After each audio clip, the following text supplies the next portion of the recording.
Alors bonjour à tous. Oui, c'est ça. Merci.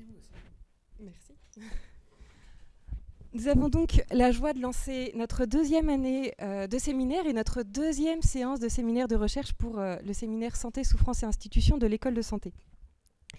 Lors de notre dernière séance, nous avions eu Damien Leguet et puis Nicolas Poujol. Et on avait travaillé la question de la souffrance qui se heurtait selon eux de plus en plus à la rationalité médicale, qui opérait une réduction, y compris du spirituel, pour quantifier, objectiver et contrôler. De telle sorte que, au fond, plus les publications scientifiques se mettent à parler de spirituel, et plus ce dernier s'efface ou s'appauvrit dans son effectivité réelle. Ce à quoi Damien Leguet répondait en travaillant sur le spirituel comme le principe qui anime l'homme, tout en restant une question corporelle qui amène une résonance même de l'être dans son incarnation. Il avait terminé son intervention en reprenant les mots de Kafka : « Aucun être ne peut vivre une vie non justifiée. Aucun être ne peut vivre une vie non justifiée. » Cette justification est-elle une imposition du sens ou un acte d'espérance ? Il s'agit de vivre et penser la souffrance, titre que vous nous avez proposé en commun tous les deux, et qui nous oblige à travailler la question d'une institution de personnes qui répondent aux cris de l'homme souffrant. Est-ce que c'est répondre en posant un acte d'espérance, ou est-ce que c'est répondre en faisant entrer dans un processus ? Que signifient les réponses engagées pour accompagner tout type de souffrance aujourd'hui ? L'action menée institutionnellement n'est-elle pas finalement l'affirmation d'une espérance que porte tout homme ? Et les soignants, en entrant dans l'épreuve du soin, ne font-ils pas un acte quotidien d'espérance ?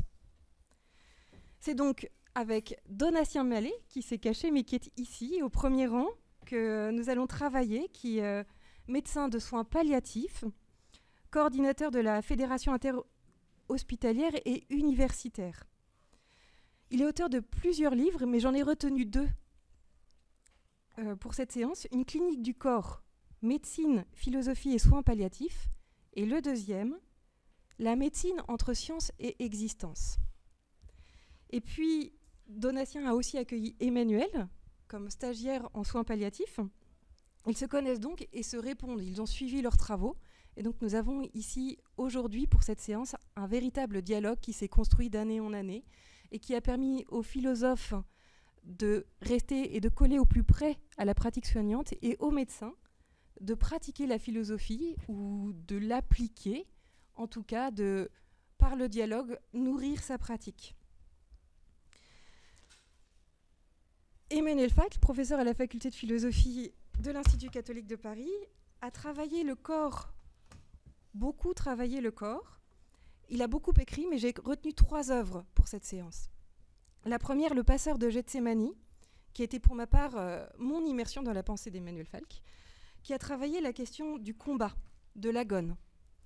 Puis ensuite, c'est évidemment Éthique du corps épandu, qui est un très beau livre qui travaille le corps, le corps étendu articulé au corps vécu, pour parvenir à ce qui est peut-être le plus compliqué à véritablement penser, mais qui néanmoins est à travailler, le dernier livre, Hors phénomène, qui n'est pas le dernier de la liste, mais qui est celui en tout cas auquel j'ai décidé de vous adresser, qui travaille la question du traumatisme et donc de l'immense souffrance brutale, sans pourquoi, qui fait tout s'effondrer et qui appelle à une orphénoménalité.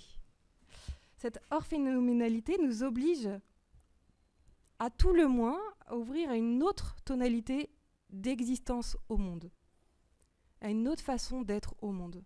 Et comment est-ce que du rien ou du plus rien, on parvient à passer à autre chose ? Donc, nous sommes très heureux de vous accueillir ici, de vous écouter et d'avoir la chance de pouvoir être enseigné. Je vous cède la parole, vous disposez chacun de 40 minutes. Après chaque intervention, il y a 20 minutes d'échange.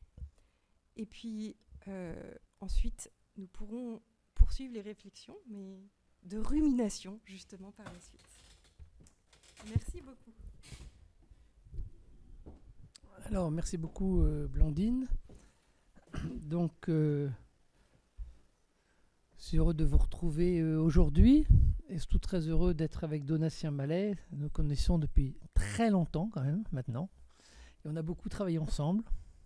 Vraiment un enrichissement de l'un et de l'autre. Nous habitons Tours, tous les deux, donc on se connaît bien comme des amis aussi, et pas simplement comme des professionnels. Et c'est une rencontre qui a été très importante pour moi. Tellement importante que donc ce livre dont vous avez parlé, Éthique du corps épandu, c'est un texte qui a été écrit alors que je faisais un stage dans l'unité des soins palliatifs de Luynes, suite au choc des corps. Voilà, et j'ai écrit ça en 3 jours. Voilà, ça a été un texte très important à mes yeux, qui est suivi d'ailleurs d'un texte de mon épouse, qui est psychanalyste, Sabine Voss-Falck, s'appelle Une chair épandue sur le divan. La semaine dernière, en préparant cette conférence, je me suis dit, je vais leur en parler. Alors ce texte, il n'est plus disponible. Alors j'ai écrit au CERF, je leur ai dit pourquoi. Ils m'ont dit, non, mais il y en a plein en stock. Et puis en fait, il n'y a plus de stock du tout. Donc c'est plutôt bon signe. Mais donc ils m'ont dit qu'ils avaient relancé vendredi et qu'il y en aurait des nouveaux en stock, qui arriveraient la semaine prochaine. Donc je vous dis quand même, parce que moi je voyais indisponible partout. Pourquoi? Non, il n'y en a plus. Donc ils vont relancer le livre. Voilà, c'est un tout petit livre. Moi, je fais plutôt des gros livres. J'ai fait 2 petits livres dans ma vie. Celui-ci, un livre sur Freud, mais normalement, c'est des gros livres. Et c'est un livre important à mes yeux. Voilà. Alors, pour commencer, justement, Blandine parlait du passeur de Gethsémani. Alors, je me suis dit, mais comment je vais parler de la souffrance? C'est vrai que j'en ai parlé beaucoup. Voilà l'édition américaine du passeur de Gethsémani. Donc, presque tous mes livres sont traduits aux États-Unis. Donc vous avez Passeur de Gethsémani, Métamorphose de la finitude, Noces de l'agneau, etc. Et vous voyez que là, vous avez un retable. Donc c'est un extrait du retable d'Isenheim, peint par Grunewald. Et chacun de mes livres commence par un retable. Il se trouve que quand j'ai écrit Le Passeur de Gethsémani, c'était le premier de mes livres. Je ne savais même pas que je faisais un livre. Pour tout vous dire, je ne faisais pas du tout un livre. Petite histoire drôle. J'avais fait une conférence, j'étais étudiant, sur la souffrance. Et un moine bénédictin m'avait dit, c'est bien ce que vous avez dit, vous devriez l'envoyer à une revue théologique. Alors, il y a laquelle? Il m'a dit, une nouvelle revue théologique. J'ai envoyé mon texte, qui était une interprétation christique de l'agonie du Christ à partir de Heidegger, et de la mort d'ailleurs de 2 amis. Et la nouvelle revue théologique m'a écrit, c'est un beau texte, il est trop long, vous êtes en train de faire un livre. Ben, moi je dis, mais moi, faire un livre? Je pensais que jamais je ferais un livre dans ma vie. Et j'ai envoyé au CERF 2 parties d'un livre pas fini. Et ils m'ont dit, finissez-le, on le publie. Alors voilà, donc c'était bien. Et c'est comme ça que ce livre est paru. Donc vous voyez que c'était vraiment mon premier livre, ce livre-là.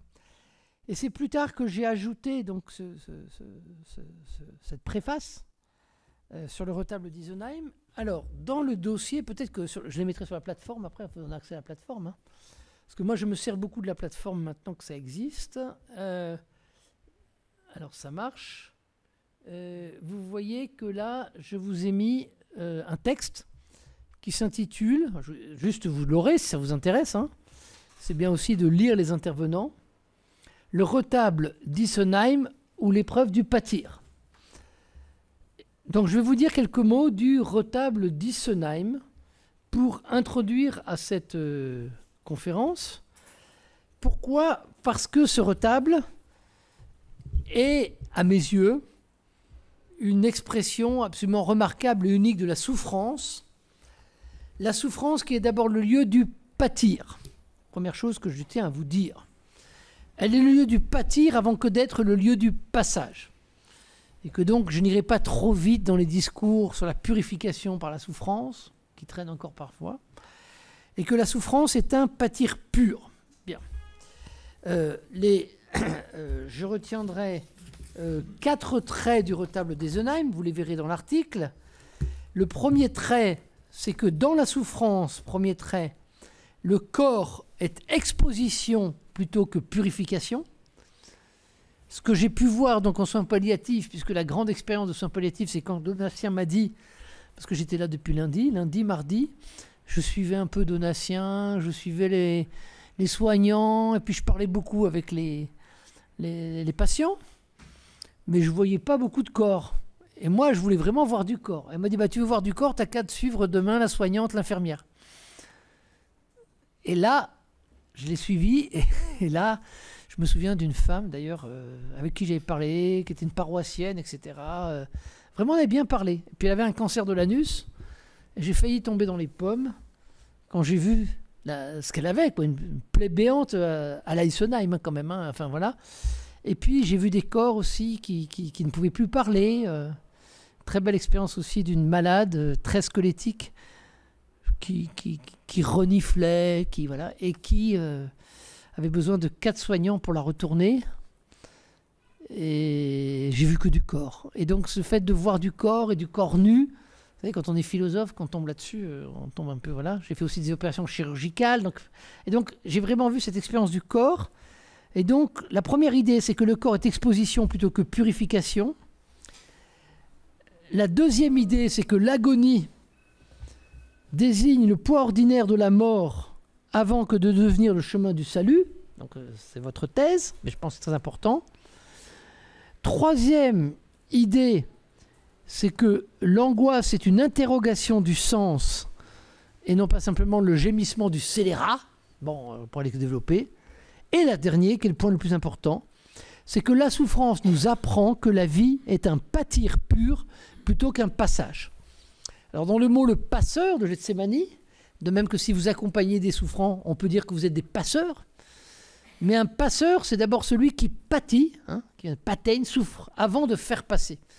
Et le danger, c'est de faire passer trop vite ou de croire qu'il y a, que la souffrance nous enseigne quelque chose. Je crois qu'on ne peut pas dire que la souffrance enseigne quelque chose. Elle n'enseigne rien. Elle n'est tout simplement une non-leçon. Et c'est ce qu'on doit d'abord accepter. Alors, il ne faut pas que je sois trop long. Il y a un très beau livre qui m'a beaucoup marqué de Agnès Lacaux-Singuilly dans l'édition Autre Regard. Donc, je vais vous la mettre ici. Alors, est-ce que ceux qui sont en Zoom... Alors, ceux qui sont par... il y en a qui sont en lien, qui sont là? Alors, je leur dis bonjour, parce que je ne les ai pas salués. Voilà. J'espère qu'ils voient le fond d'écran. Je ne sais pas s'ils voient ce que je projette. Si, chatter un peu pour voir s'il y a quelqu'un qui voit quelque chose. Est-ce qu'ils voient... Voilà, ils arrivent à entendre. Mais est-ce qu'ils voient, par exemple, Non, ils voient ce qui est sur l'écran, là, derrière moi? Non? Vous voyez. Bon, espérons qu'ils voient. Donc, si vous voyez, c'est qu'ils voient. Donc, vous avez la couverture de ce livre, Agnès Lacaux-Singuilly, Le retable d'Isenheim, dans une collection Autre Regard, magnifique collection. Alors, que vous dire sur ce retable? Je ne vous propose pas une lecture chrétienne du retable. C'est pas parce qu'on est à l'Institut catholique de Paris qu'on doit parler du christianisme. Je prends simplement le retable d'Isenheim comme le paradigme d'une exposition de toute souffrance.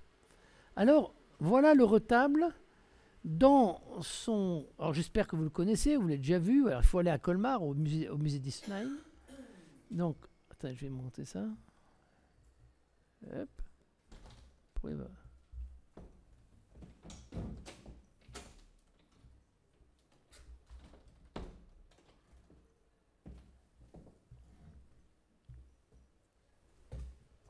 Oui, à peu près, ça vous dit quelque chose, ce tableau, je pense. Donc, voilà le tableau du retable d'Isenheim.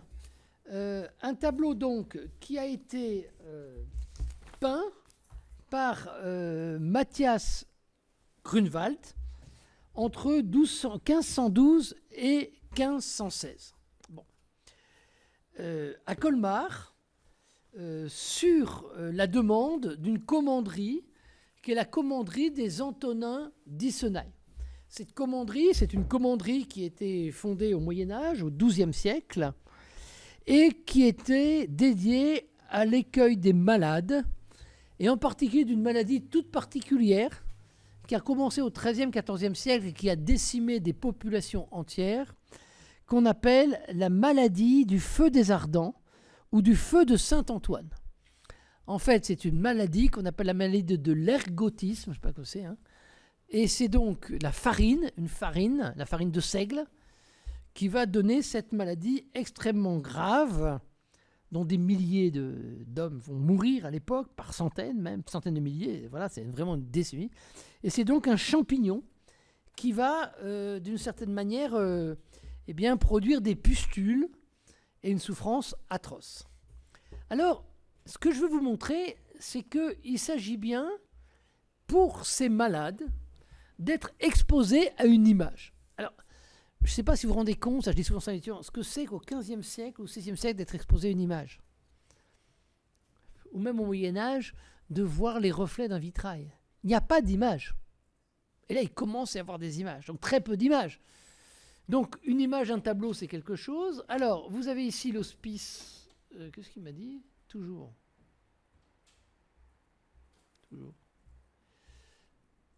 J'espère que je n'ai pas fait de bêtises. Non, ça marche.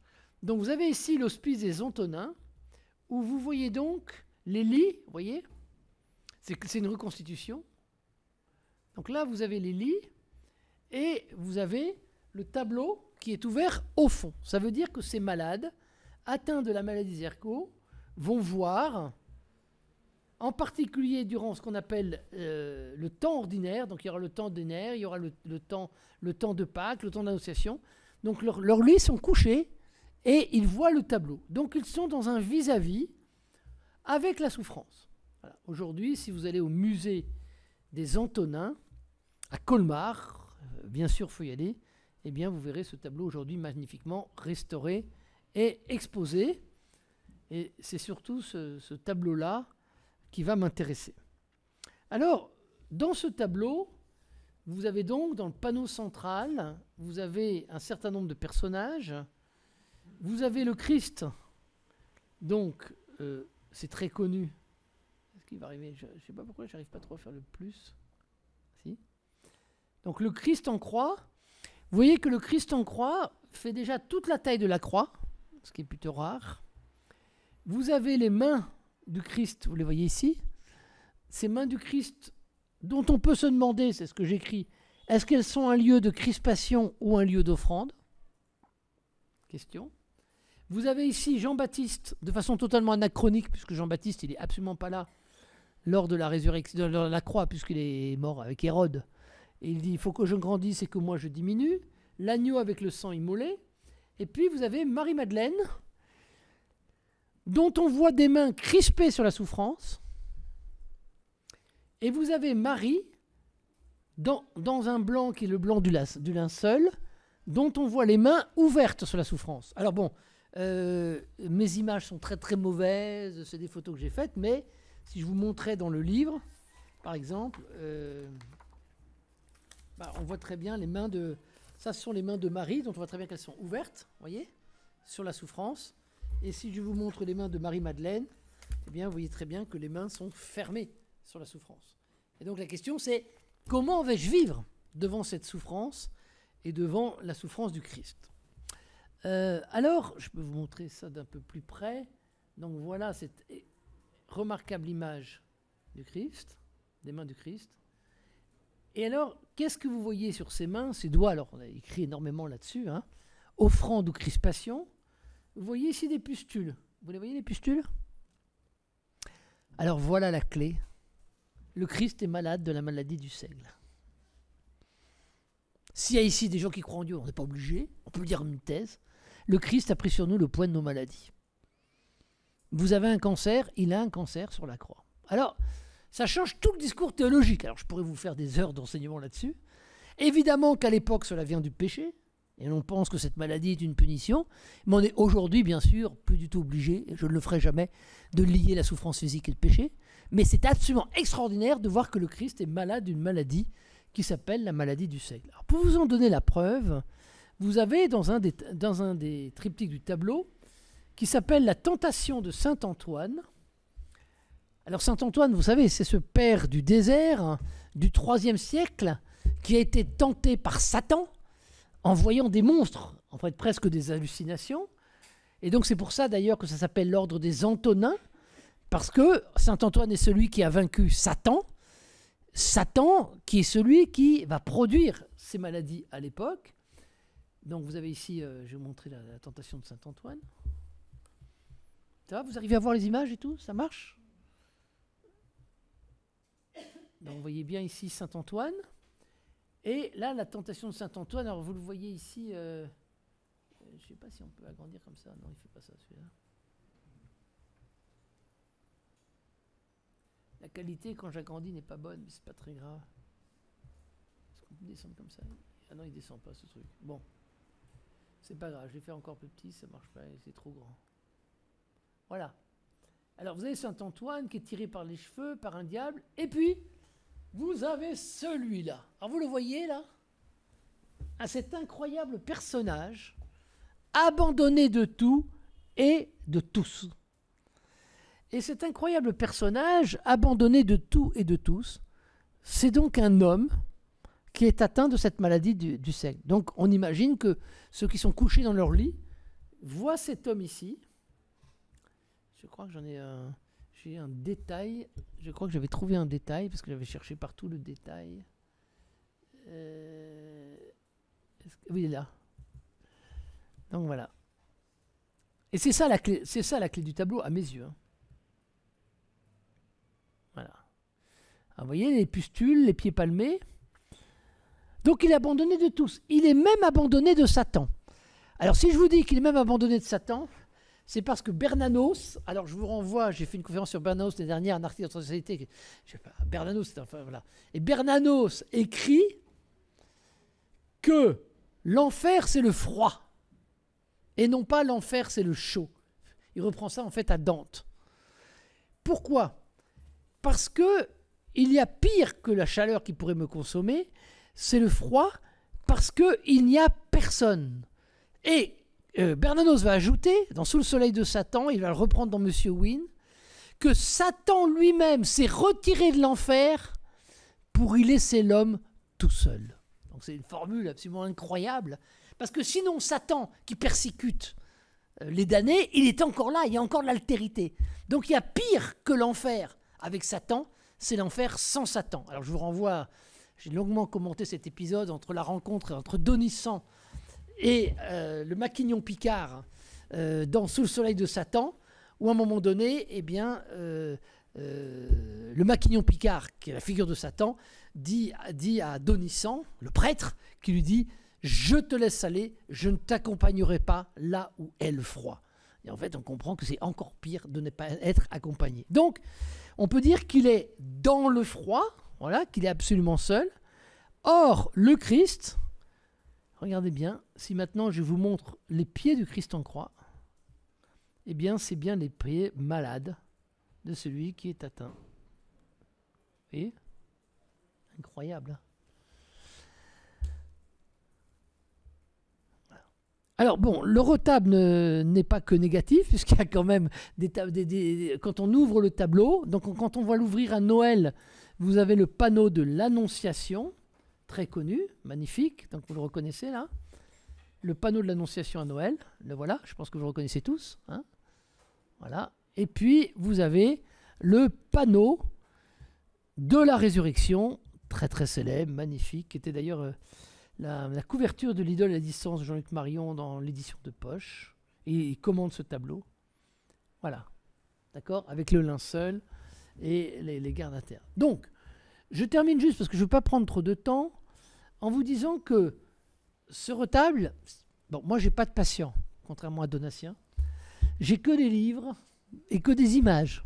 Donc je fais ce que je peux. C'est pas grand-chose. Mais je me suis dit, tiens, je vais vous montrer ce que je veux vous dire, c'est-à-dire cette souffrance exposée, et non pas du tout une souffrance purificatrice, qui est donc la souffrance telle qu'elle est présentée sur donc, la version américaine, dans laquelle il y a donc ce commentaire du retable d'Issenheim que j'ai fait après coup, et qui se trouve aujourd'hui aussi dans Transversalité.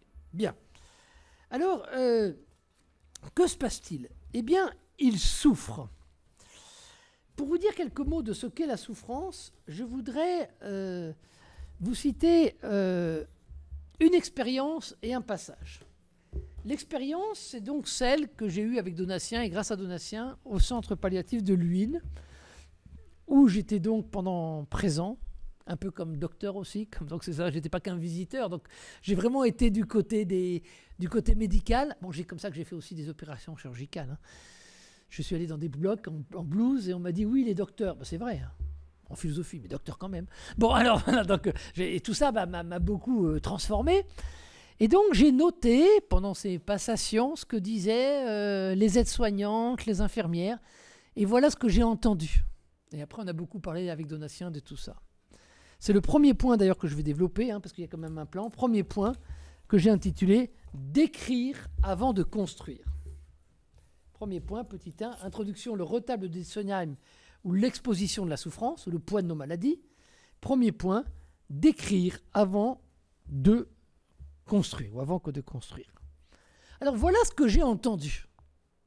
Ce sont des mots MOTS sur des mots MAUX. Donc les mots de la parole, MOTS, sur les mots du corps. Nausée, vomissement, asthénie, souille, rougeur, céphalée, convulsion, fausse route, escarre, tumeur creusée, langue tuméfiée, pus, infection, encombrement, sécrétion, sel, odeur nauséabonde, point de compression, dilatation, digestion, troubles cognitifs, paraplégie, lavement, change saturé, saignement, écoulement, sédation, œdème, élimination, alimentation, trachéotomie, sonde urinaire, soufflerie, hallucination, décompression. Et c'est vrai que quand j'ai entendu ça, je me dis mais c'est quoi les nuits des soignants? Voilà. Et j'ai vu du corps. Donc moi, ce qui s'est passé, c'est que j'ai vu du corps. Et ayant vu du corps, j'avais déjà créé un concept important à mes yeux, qui était le concept donc de corps épandu. Ce concept de corps épandu, il m'est venu suite à une opération de hanche avec un ami médecin et tout, et qui était... il passait 3 heures avec la hanche de son patient. Et d'ailleurs, je lui ai demandé, mais qu'est-ce qui est le plus important dans ta pratique? Il me dit, moi, c'est quand je vois le patient. Je dis, c'est bien. Donc, il le voit 20 minutes avant l'opération, puis 5 minutes pendant une semaine après, et il passe 3 heures avec son corps. Alors, je lui dis, bah, qu'est-ce qu'on dit de ce corps à corps? Et donc, je lui ai envoyé une image de Rodin, et je lui ai dit, je t'ai vu comme Rodin, un sculpteur, et c'était du corps épandu. Alors, qu'est-ce que ce concept de corps épandu, qu'ils ont traduit aux États-Unis, split body? Alors, un jour, j'étais aux États-Unis pour des conférences et j'ai vu du split butter. Un split butter, c'est de épandre du beurre. Voilà. Mais le corps épandu, c'est un concept qui est entre le corps étendu et le corps vécu. Alors, je vais juste vous montrer, parce que je vais vous projeter aussi des textes. Donc, voilà. Vous aurez les textes, hein, mais c'est important de voir que ça existe dans des textes. Je suis désolé de me citer, hein, ça se fait pas, peut-être pas, mais bon, au moins vous, enfin, je sais pas, mais au moins vous voyez, ça exprime, et puis bon, on est aussi des auteurs, on n'est pas que des enseignants, donc voilà. Alors, par contre, est-ce qu'on peut grossir ça? Ou il est où le zoom là? Je sais pas où est le zoom là. Il doit être là. Ah, là-haut. Là? Là? Ah, plus, pardon. Oui, voilà. C'est pas comme chez moi. Alors, vous arrivez à lire? Ils arrivent à lire? Ça va? Il y a quelqu'un qui voit quelque chose? Je sais pas. Bon. Ce qu'il en est d'être homme, il faut donc que le soit, et qu'on le devine jusqu'au fond de nos propres viscères. Entre le corps étendu, Descartes, et le corps vécu, Husserl, se tient ainsi, et en guise d'hypothèse, un troisième type de corps, que nous nommons ici corps épandu, sorte de zone frontalière ou de corps intermédiaire entre le corps objectif et le corps subjectif. Étendu, donc c'est Descartes, longueur, largeur, profondeur. Étendu, le corps sur le lit d'hôpital l'est d'abord en guise d'animal, voire comme objet dont on pourrait toujours disposer. Mais vécu, ce même corps est visé comme humain, entouré de soins propres dans une communauté partagée, en quête d'un monde sensé. Entre les deux, c'est-à-dire dans cet entre-deux, surgit là ce que nous avons nommé le corps épandu, étendu dans sa matière et vécu dans sa intentionnalité. Alors qu'est-ce que ça veut dire? C'est que la conviction que j'ai apprise, alors que ce soit en soins palliatifs, que ce soit en opération chirurgicale, que ce soit dans l'éros, que ce soit sur la croix, Nous sommes des animaux. Et nous avons des corps animaux. Et en fait, dans la médecine, ils le savent très bien qu'on a des corps animaux. Et si vous avez déjà fait, puisqu'on est ici dans beaucoup de personnel de santé, vous savez ça parfaitement, que le corps est un corps animal. Et que ce corps animal, on doit d'abord le voir comme animal, en distinguant bien l'animalité de la bestialité. Chose très importante pour moi dans les noces de l'agneau. L'animalité, c'est notre corps, nos passions, nos pulsions.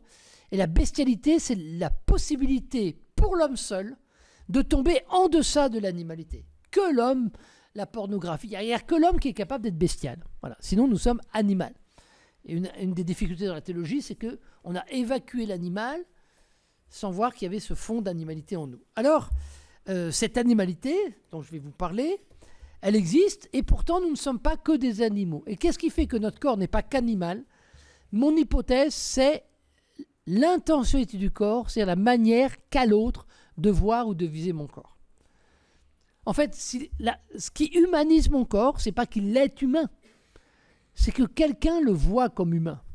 Je vais vous donner un exemple que Donatien connaît. J'ai fait de l'anesthésie sur du cochon. Tôt le matin, je fais de l'anesthésie sur du cochon. Et donc, c'était pour de la cœlioscopie. Et donc, il y avait comment il s'appelle comment on appelle, Donatien, le gars qui apporte le matériel, là?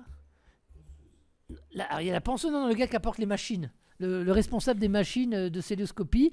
Enfin, l'entreprise arrivait et apportait ces vieilles machines pour que les internes s'entraînent sur du cochon avec ces machines, pour qu'ensuite ils utilisent les mêmes machines en hôpital. Donc ils sont de la suite dans les idées. Il faut endormir le cochon. Donc moi je suis avec ma blouse blanche, j'essaie d'endormir le cochon. Et l'animalière arrive et me dit, mais qu'est-ce qu'il fout lui? Il a jamais fait de l'homme ou quoi? Bah non, j'ai jamais fait de l'homme. Donc je vois pas comment je pouvais faire du cochon. Et puis j'ai vu la cœlioscopie sur du cochon. Oh, tout le monde rigolait, 6h du matin, la fresque, enfin bref, faut pas le dire parce que je crois qu'elle n'existe plus. Non, c'est interdit, mais c'était magnifique. Bref, voilà, on fait du cochon. Et après, j'ai fait l'anesthésie sur de l'homme. Avec d'autres médecins, pareil, la cœlioscopie. Et là, je vois une grande femme, les cheveux longs, et dit « Ah, cher docteur, et sur ça, c'est tellement formidable que vous me fassiez, que ce soit vous qui me fassiez cet examen, parce que vous savez, je connais votre femme. » Et il lui met le masque, c'est un éléphant. Voilà, plus rien, en plus, elle a le ventre qui a dilaté, donc j'ai dû lui appuyer sur le ventre. Enfin, bref, elle est devenue un animal. Toutes les catégories bourgeoises, alors dans la souffrance, il n'y a plus. Plus personne n'est bourgeois, plus personne n'est noble. Tout le monde est pareil. Alors moi, on est tous égaux devant la souffrance, tous égaux sur une table d'opération. Voilà. Et après, j'ai vu la cœlioscopie d'homme, c'est du cochon. Et moi, je suis sorti, je dis, j'ai du cochon. Et donc, ça a été radical pour moi. Pourquoi? Parce que, phénoménologue, on me parlait que de la chair, que du vécu. Et alors, aux médecins, on leur parle que du vécu. Parce que depuis qu'on fait de la phénoménologie, puis qu'on fait de l'herméneutique, on explique aux médecins que ce qui compte, c'est le vécu du corps, qu'on n'est pas qu'un corps étendu, qu'il faut donner du sens. Mais on oublie qu'en fait, on travaille sur de la bête. Voilà. Donc, moi, j'y garde ce corps étendu, mais je dis que ce corps étendu, il devient épandu lorsque le corps de l'autre est regardé comme un corps vécu. Parce qu'on a quelque chose de commun. Et je vous assure que quand un médecin fait de la cœlioscopie sur de l'homme, il ne fait pas comme du cochon. Voilà. C'est pas pareil. Un bloc opératoire, il y a un silence absolu. Quand même, hein. Tout le monde est en train de dormir partout dans les couloirs. Donc quand même une drôle d'impression. Mais il y a un respect des corps absolument incroyable. Voilà. On cache la penseuse, voilà, il y a un respect de ce corps. Et donc, en fait, le médecin, il voit ce corps comme un corps humain. C'est pareil dans l'éros. La pornographie, c'est de voir le corps de l'autre comme un corps animal. L'amour véritable, l'éros, c'est de voir le corps de l'autre comme un corps humain. Et chercher le désir du désir de l'autre, le plaisir du plaisir de l'autre. Voilà. Mon conjoint, votre conjoint qui dort à côté de vous et qui ronfle, c'est d'abord un corps animal.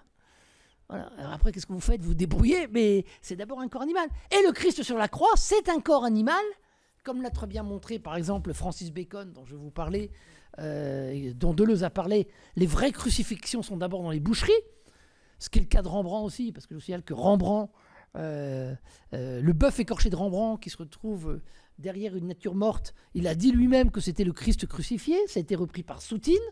Donc il y a tout ce thème des vraies crucifixions qui sont les boucheries. Mais qu'est-ce qui fait que le Christ en croix n'est pas qu'une boucherie?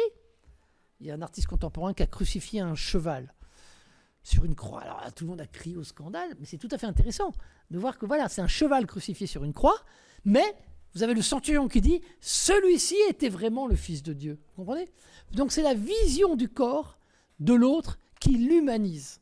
D'où la question dans la souffrance qui consiste premièrement à ne pas reculer devant ces dimensions animales de la souffrance, devant ces dimensions biologiques de la souffrance, sans trop vouloir penser qu'elle est le lieu d'une manifestation de la personne, phénoménologie vécue, ou sans trop vouloir dire qu'il y a forcément un sens herméneutique, donc accepter finalement ce corps à corps, premièrement, et deuxièmement, se demander comment je vais le viser, cet animal que je suis aussi, pour d'une certaine manière, l'humaniser.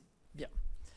Alors, la souffrance, c'est d'abord la souffrance physique, qui est donc le paradigme de toute souffrance.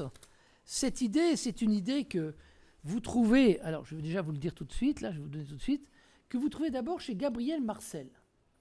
Gabriel Marcel, dans son journal métaphysique, écrit dans une note du 31 mars 1931, je lis, donc c'est le journal métaphysique de Gabriel Marcel, qui avait été à l'époque publié sous le titre « Essai de philosophie concrète ». Et voilà ce qu'écrit Gabriel Marcel dans cette note. « Souffrir, donc c'est bien le sujet, ne serait-ce pas être atteint dans ce qu'on a, pour autant que ce qu'on a est devenu constitutif de ce qu'on est, la souffrance physique comme prototype ou comme racine de toute souffrance. » Alors, deux thèses. La première thèse, alors, c'est le deuxième point, le souffrir incarné. Le premier point, c'était d'écrire avant de construire. Donc, le souffrir incarné. La première thèse que va souligner Gabriel Marcel et qui va être reprise par Emmanuel Levinas juste après la guerre, je vous montrais dans Le Temps à l'autre, c'est que la souffrance physique est le paradigme de toute souffrance. Et là, la philosophie du XXe siècle, une certaine forme de métaphysique, a trop spiritualisé la souffrance. Et je pense que dans l'accompagnement de la souffrance, en particulier en milieu chrétien, on a tendance à spiritualiser la souffrance, c'est-à-dire à penser que la véritable souffrance, c'est la souffrance morale. Il n'y a rien de pire que la souffrance morale et la souffrance physique. Bah oui, bah ça, vous comprenez, la question c'est comment on vit la souffrance moralement, etc. Et Levinas souligne dans Le Temps et l'autre en disant « Combien de fois n'avons-nous pas vu une veuve avec une certaine attitude de componction à l'heure de l'enterrement de son mari ?» Qu'est-ce que ça veut dire? Ça veut dire qu'on peut mettre à distance de soi la souffrance morale. Pas toujours, mais parfois. Parfois. Même un deuil, il peut arriver de la mettre à distance. Alors je ne dis pas que la veuve, 3 mois après, qu'elle va mettre à distance. Voilà. Mais on peut la mettre à distance. Alors que la souffrance physique, va dire Levinas, est une impossibilité de recul. Voilà. Et cette définition de la souffrance par Levinas, de la souffrance comme impossibilité de recul, est une définition absolument essentielle. Pourquoi? Parce que la souffrance m'expose. Voilà. Je dis souvent que la parole est toujours prompte à mentir et que le corps ne ment jamais. Ouais, au soins palliatifs, vous verrez. Enfin, vous pouvez raconter tout ce que vous voulez. Voilà. De toute façon, quand on ment, on n'est jamais aussi persuasif que quand on ment. Voilà, c'est sûr. Ah là, oui, non, vraiment, j'étais là-bas. Oui, voilà. Bon. Est-ce que le corps ne ment pas? Et ça, c'est une des premières expériences de la souffrance physique, qui est difficile d'ailleurs. C'est de prendre conscience que le corps ne ment pas. Donc, la souffrance physique comme prototype de toute souffrance, cesser de penser le primat de la souffrance morale sur la souffrance physique, mais accepter que toute souffrance est d'abord une souffrance physique, une impossibilité de recul. Le deuxième point que souligne ici Gabriel Marcel, c'est souffrir ne serait-ce pas... Oui, alors là... Ah, si. Souffrir, ça va peut-être venir. Ne serait-ce pas être atteint dans ce qu'on a, pour autant que ce qu'on a est constitutif de ce qu'on est. Qu'est-ce que ça veut dire? On dit souvent « je suis mon corps ». Alors c'est la grande mode. Tout le monde va dire « je suis mon corps ». Mais moi j'ai tendance à dire d'abord « j'ai un corps ». Et le concept de corps épandu consiste à reconnaître que mon propre corps m'est parfois étranger, totalement étranger. C'est-à-dire que je ne me reconnais pas dans la souffrance. Et mon cancer n'est pas mon cancer. Ma pustule n'est pas ma pustule. Je ne peux jamais dire mon cancer, parce qu'il n'est jamais mien. Et d'une certaine manière, ce qui m'arrive dans la souffrance, je ne le reconnais jamais comme mien. Donc le propre de la souffrance physique, c'est le fait qu'au lieu de parler toujours du corps subjectif, quand dans la phénoménologie, ou de l'appropriation du corps, y compris par la souffrance, en réalité, il y a une désappropriation du corps. Ce qui fait que mon corps est vécu comme un objet indépendant de moi. Voilà. C'est ce que j'appelle le corps épandu, expansion du corps. Et dans Hors phénomène, il y a un chapitre qui s'appelle l'expansion de la psyché. Alors pourquoi l'expansion de la psyché ? Eh bien parce que j'ai découvert, suite à un stage, cette fois-ci, non pas en soins palliatifs, non pas en médecine, mais un stage de psychiatrie, toujours à Tours, dans un centre de psychiatrie fermé, toujours en Blues, il y avait un patient, qui était d'ailleurs un violoncelliste du Conservatoire de Paris, voilà, qui était très connu, et qui marchait, et il disait 1, 2, 3, boum, boum, 1, 2, 3, boum, boum. Alors moi je le vois faire ça, puis je vois les infirmières et tout, je dis mais je pourrais peut-être aller lui parler et tout. Bien bah allez-y, allez lui parler. Et moi en héros, j'étais là depuis 10 minutes, je crois que je vais lui parler, bah rien du tout, 1, 2, 3, boum boum, rien. Et juste à un moment il me dit et toi t'as eu des électrochocs ? Je dis bah non, bon alors donc ça s'arrête. Et puis après une consultation avec un psychiatre, alors eux ils avaient 10 minutes par patient, un jeune interne. Et puis le gars arrive, il me dit alors comment ça va ? Ça se bat là-dedans. Il y en a un qui dit vas-y, et l'autre tue-le. Le psychiatre dit bon je vais vous augmenter la dose de trucs. Au revoir. Je ne savais pas qu'il y avait des hallucinations comme ça en fait, qui sont des voix en fait, qui ne sont pas des situations absolument incroyables. Et évidemment c'est l'expansion de la psychiatrie, c'est-à-dire qu'il se passe des trucs en lui qui ne maîtrise pas. Et qu'est-ce que c'est que le propre de l'expansion ? C'est le lieu du chaos. Mais quel est le chaos de l'expansion ? Qu'il s'agit de l'expansion du corps ou de l'expansion de la psyché, c'est que c'est un plein au lieu d'être un vide. Moi, j'ai découvert qu'il y avait deux concepts de chaos. Chaos qui vient de Ekein, qui veut dire s'ouvrir. Vous avez le premier concept qui est le concept d'Hésiode.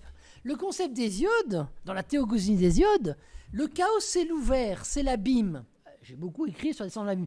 Et donc, le chaos, c'est l'abîme qui s'ouvre. Mais quelque chose s'ouvre. Vous avez un autre concept de chaos, et c'est Nietzsche qui m'a appris ça.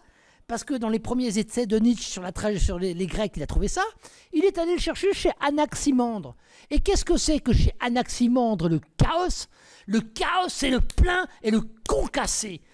C'est-à-dire qu'il y a bien pire que l'ouvert, parce que l'ouvert, il peut toujours avoir de la manifestation, mais du plein et du concassé. C'est-à-dire que quand vous avez une idée dans la tête, elle ne sort plus et il n'y a plus de place pour rien. Alors moi j'ai pris 5 exemples dans Hors phénomène: maladie, séparation, mort d'un enfant, catastrophe naturelle, pandémie. Si ici, j'ose pas, vous avez perdu un enfant, si ici vous avez, tous les jours, vous avez ça dans la tête comme une plaie physique. En ce sens, quand je dis que la souffrance physique est le paradigme de toute souffrance, ça veut dire qu'on peut vivre des souffrances morales sur le mode de la souffrance physique. Vous comprenez ou pas ? Mais qu'il faut bien comprendre que la souffrance est d'abord ce qui m'expose à l'être. Je sais comment on peut faire marcher ça. Il faut appuyer sur le bouton.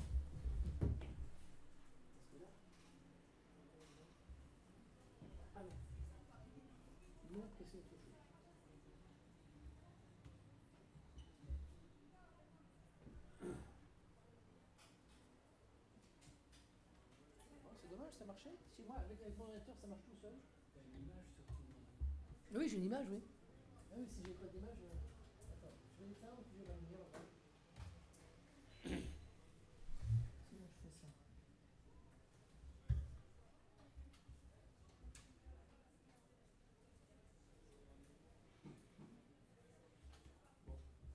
Bon, tant pis, c'est pas grave. Hein. Je vous aurais montré que les textes. Vous avez vu le retable d'Isenheim, c'est l'essentiel, c'est pas très grave. Il veut, non ?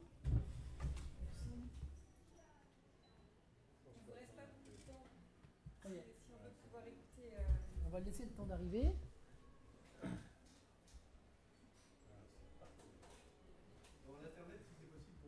Oui. Oui.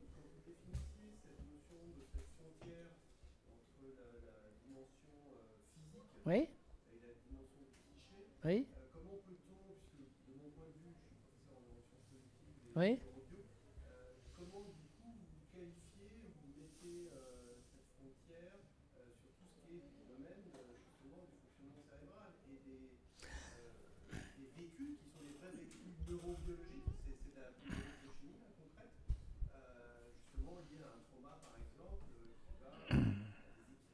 D'accord. Oui, oui.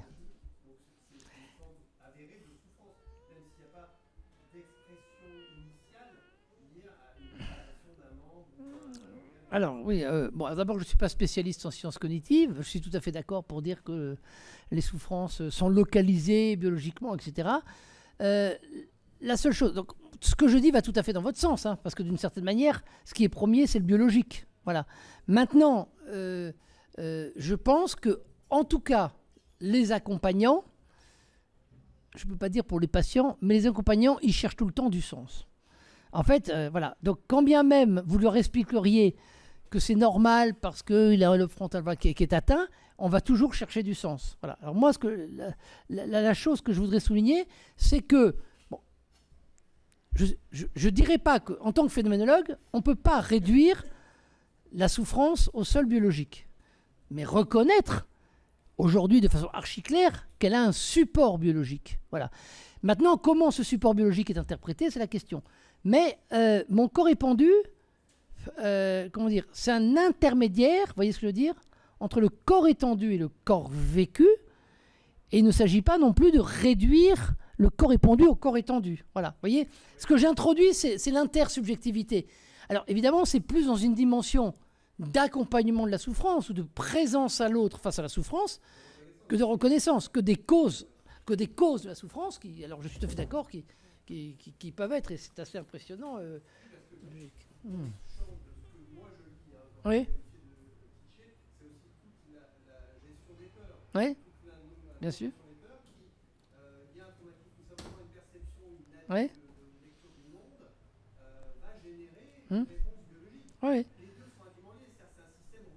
Oui. D'accord, je suis bien d'accord. Oui, oui. Oui.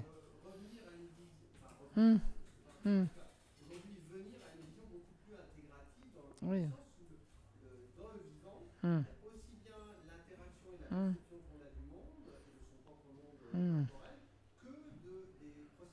Bien sûr.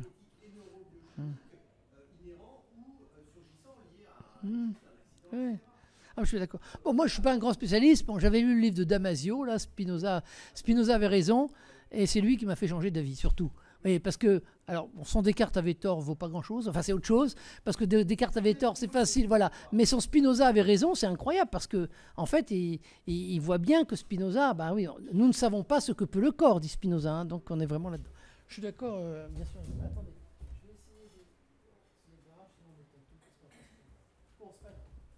Alors ensuite, donc,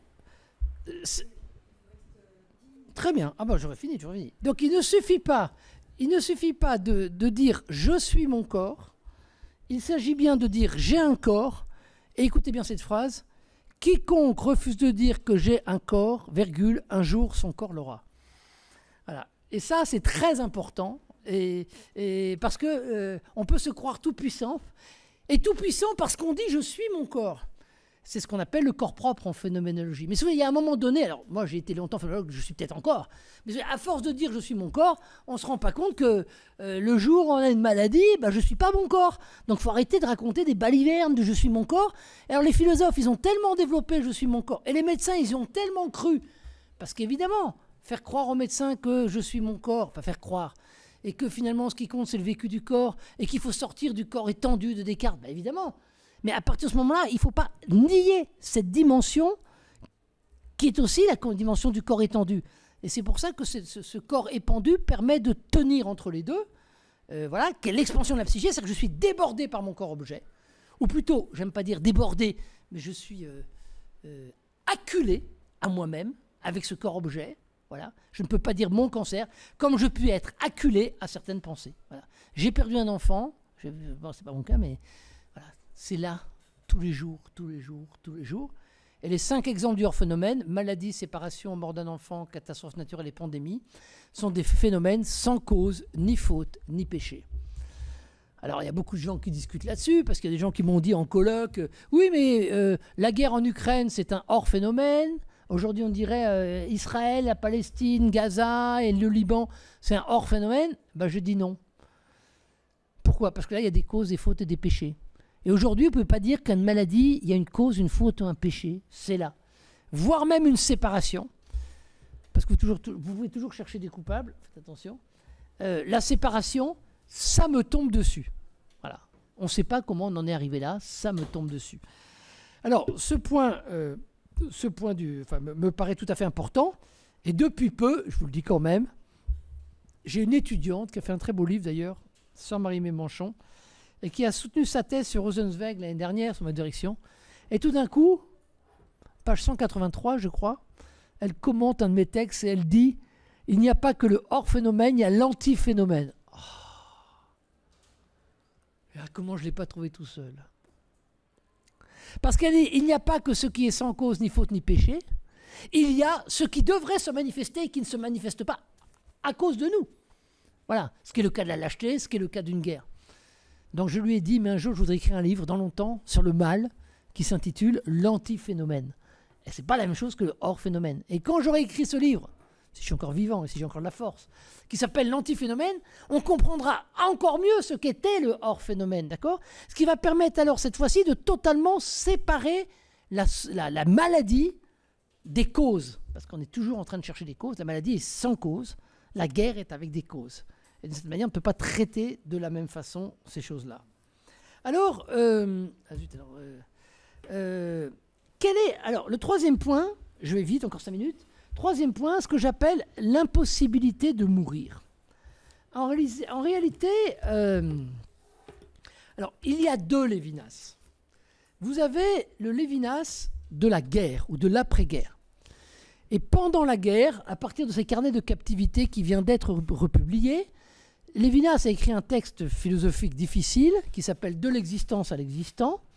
Et puis, il a écrit un petit texte absolument magnifique qui s'appelle « Le temps et l'autre ».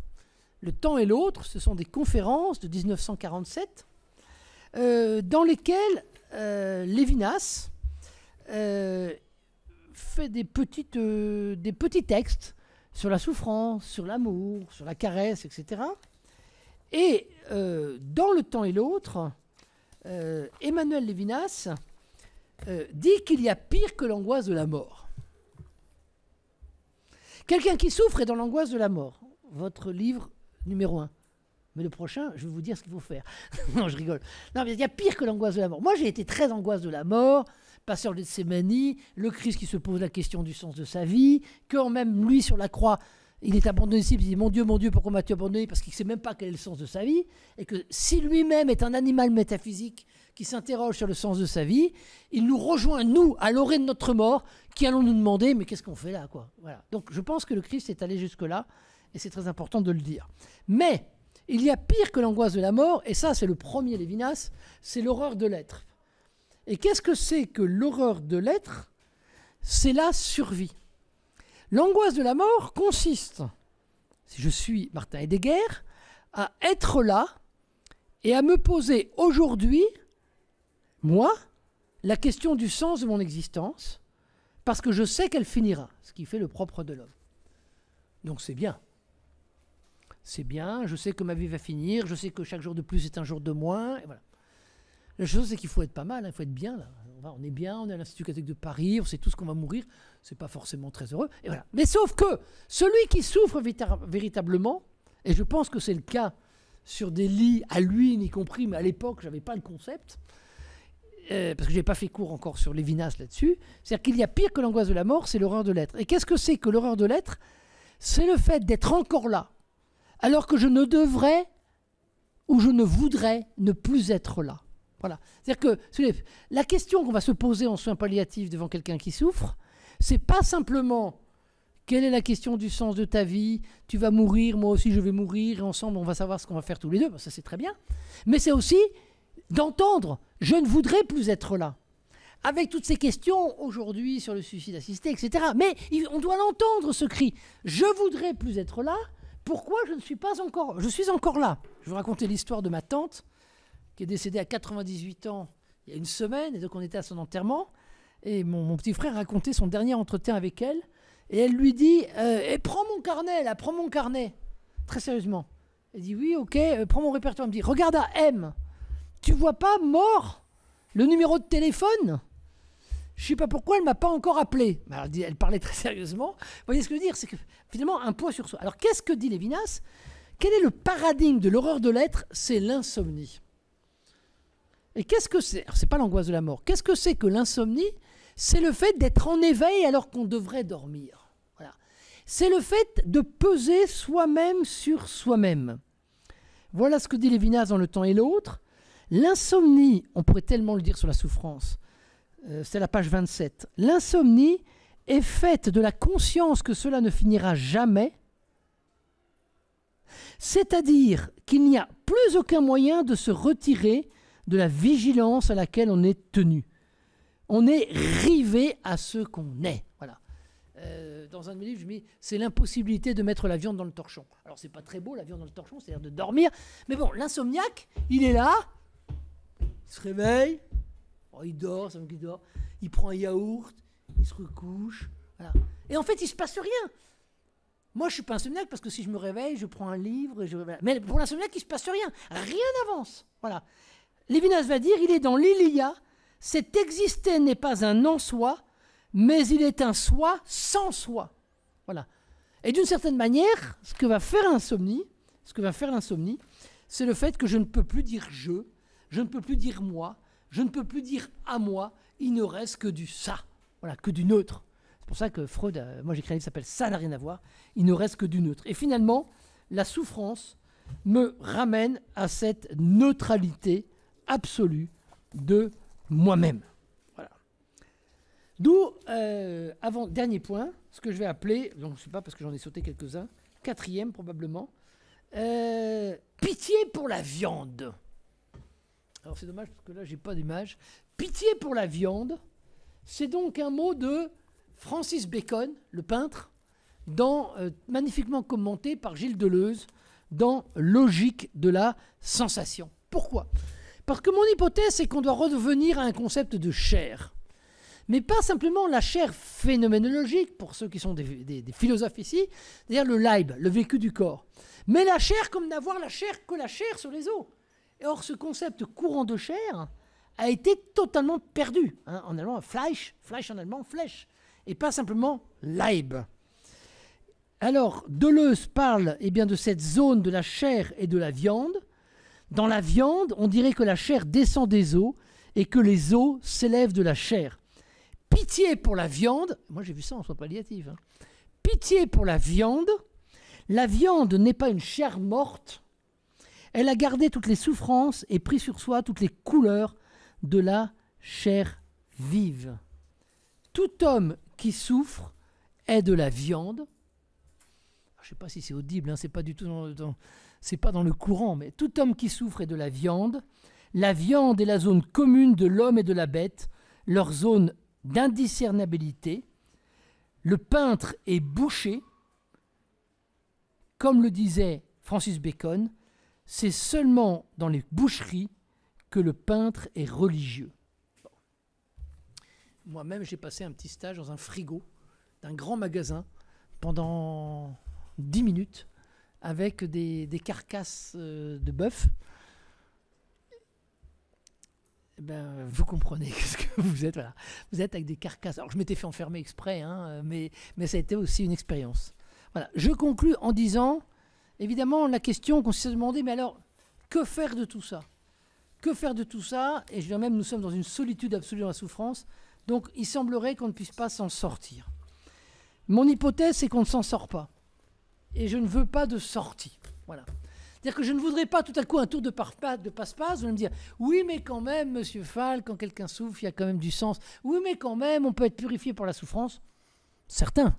mais pas tous, je dirais il n'y a pas de sortie. Mais il y a du pâtir et du passage, que disait Donatien, et de la création. Qu'est-ce que c'est que la création? L'acte de créer, y compris dans l'écriture, c'est être toujours là et tenir, et s'étonner de tenir. Voilà. Il y a une force vitale dans le corps humain, absolument incroyable, et j'ai souvent raconté cette histoire vécue à Luynes de cette femme qui devait mourir, là. C'était vraiment amusant, enfin amusant. Donc une femme qui devait mourir, Donatien avait tout bien organisé pour qu'elle meure le lundi. Vraiment, elle devait être morte, enfin elle devait être morte le samedi. Il avait appelé les enfants en disant, en tout cas, samedi, venez, lundi, elle sera peut-être plus là. En tout cas, si la voyez, c'est vraiment la fin.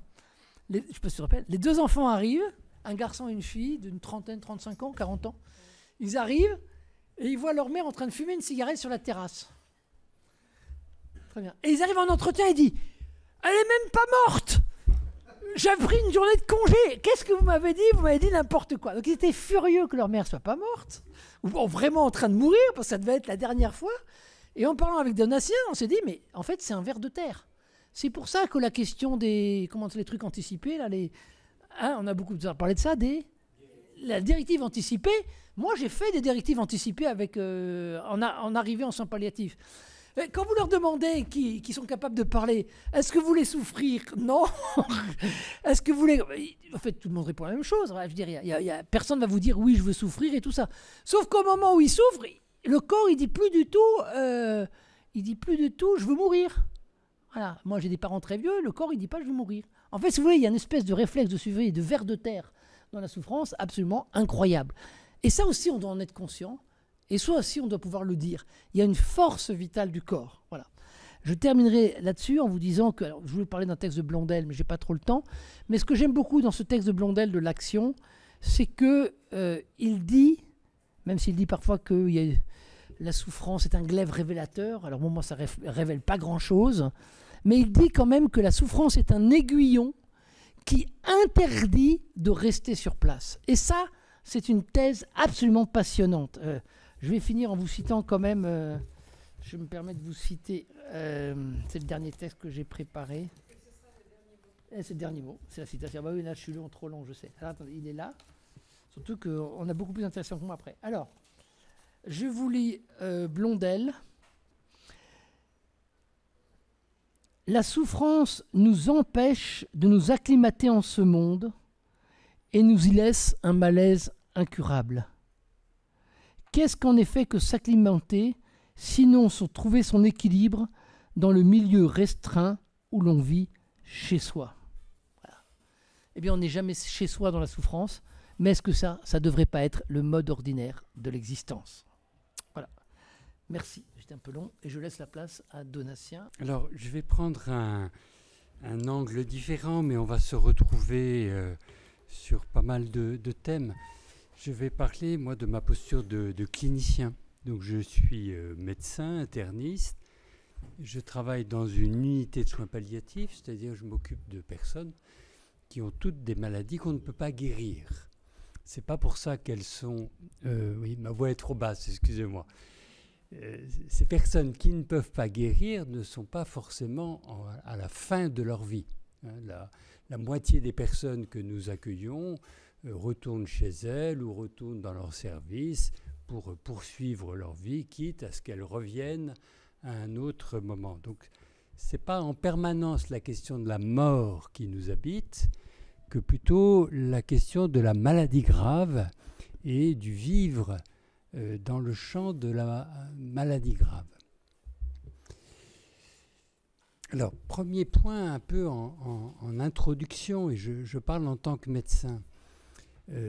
Pour moi, si vous voulez, l'expérience de la souffrance est en fait une espèce d'expérience très informe et qui va être modelée par les interlocuteurs et les représentations sociales, les conditionnements sociaux. Et c'est pour nous, médecins, un point de questionnement et de résistance, Parce que l'individu contemporain est très démuni finalement face à l'expérience de la souffrance et demande énormément à la médecine avec un imaginaire que la médecine aurait réponse à la souffrance et à toute souffrance. Et cette demande sociale ne fait que croître puisque la demande d'être soulagé lorsque l'on vit une souffrance devient maintenant une demande projective où le citoyen demande à la médecine de lui permettre de ne pas vivre une expérience possible de souffrance. Donc, premier point, dans notre construction sociale, il y a une forme de, je dirais, d'appauvrissement de l'expérience individuelle et des expériences collectives pour construire un autre rapport à la souffrance que par le biais de la médecine. Alors je rebondis un peu. Emmanuel a commencé en nous présentant ce tableau d'Issenheim. Bon. Dans les unités de soins palliatifs, on ne met pas des tableaux d'Issenheim. On met de l'esthétique. On met du beau, on met du propre. On ne construit pas une identification entre l'expérience que fait la personne atteinte de la maladie de l'ergostègle et le Christ sur une croix.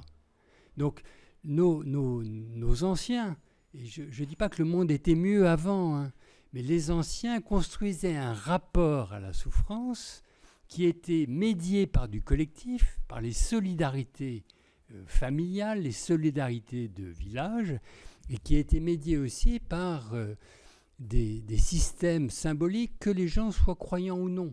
Le rite faisait force de loi. Par contre, il y avait une inefficacité complète dans le soulagement du corps viandard, du corps douloureux. Bon. Aujourd'hui, on a une relative efficacité pour le soulagement de la douleur organique. Par contre, nous sommes très démunis dans la mise en œuvre de nos solidarités collectives et il n'y a plus d'adhésion collective à des systèmes symboliques. Je ne dis pas ça dans un ton passéiste. Autrefois, c'était mieux. Ce n'est pas du tout ça. C'est en tant que médecin, nous avons finalement à lutter contre une forme de projection que fait la société sur nous, adoubée par le politique, comme quoi la médecine aurait réponse à l'ensemble des souffrances humaines et que le seul rapport à la souffrance serait de la soulager, ce qui est complètement à l'inverse de ce que vient de nous exposer Emmanuel, notamment dans sa conclusion, où tu nous dis l'expérience de n'être pas dans sa demeure est une expérience inéluctable au vivre humain. Donc ça, c'est mon premier point. Deuxième chose, qu'est-ce que vivent les grands malades? Alors, je serais vraiment très, très prudent. Très prudent. J'y reviendrai.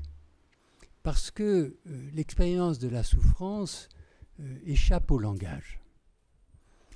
Et que l'idée qu'il faudrait parler la souffrance est parfois une forme de doctrine, si vous voulez. C'est très compliqué de mettre des mots sur ce que l'on vit lorsque l'on souffre. Il y a un écart entre l'expérience de la souffrance éprouvée dans son corps, comme nous l'a dit Emmanuel, et la mise en mots. À partir du moment où il y a une mise en mots, je dirais on est presque sorti partiellement de la radicalité de l'expérience de la souffrance. Donc j'y reviendrai après. Alors, qu'est-ce que vit la personne gravement malade? Bien, il me semble qu'elle vit une crise, qui est une crise d'identité globale et évolutive. Elle ne se reconnaît plus. Elle ne peut plus demeurer en elle. Elle ne reconnaît plus son corps. Je prendrai, alors je m'excuse, je vais vous citer des exemples un peu... pas caricaturaux, mais un peu emblématiques.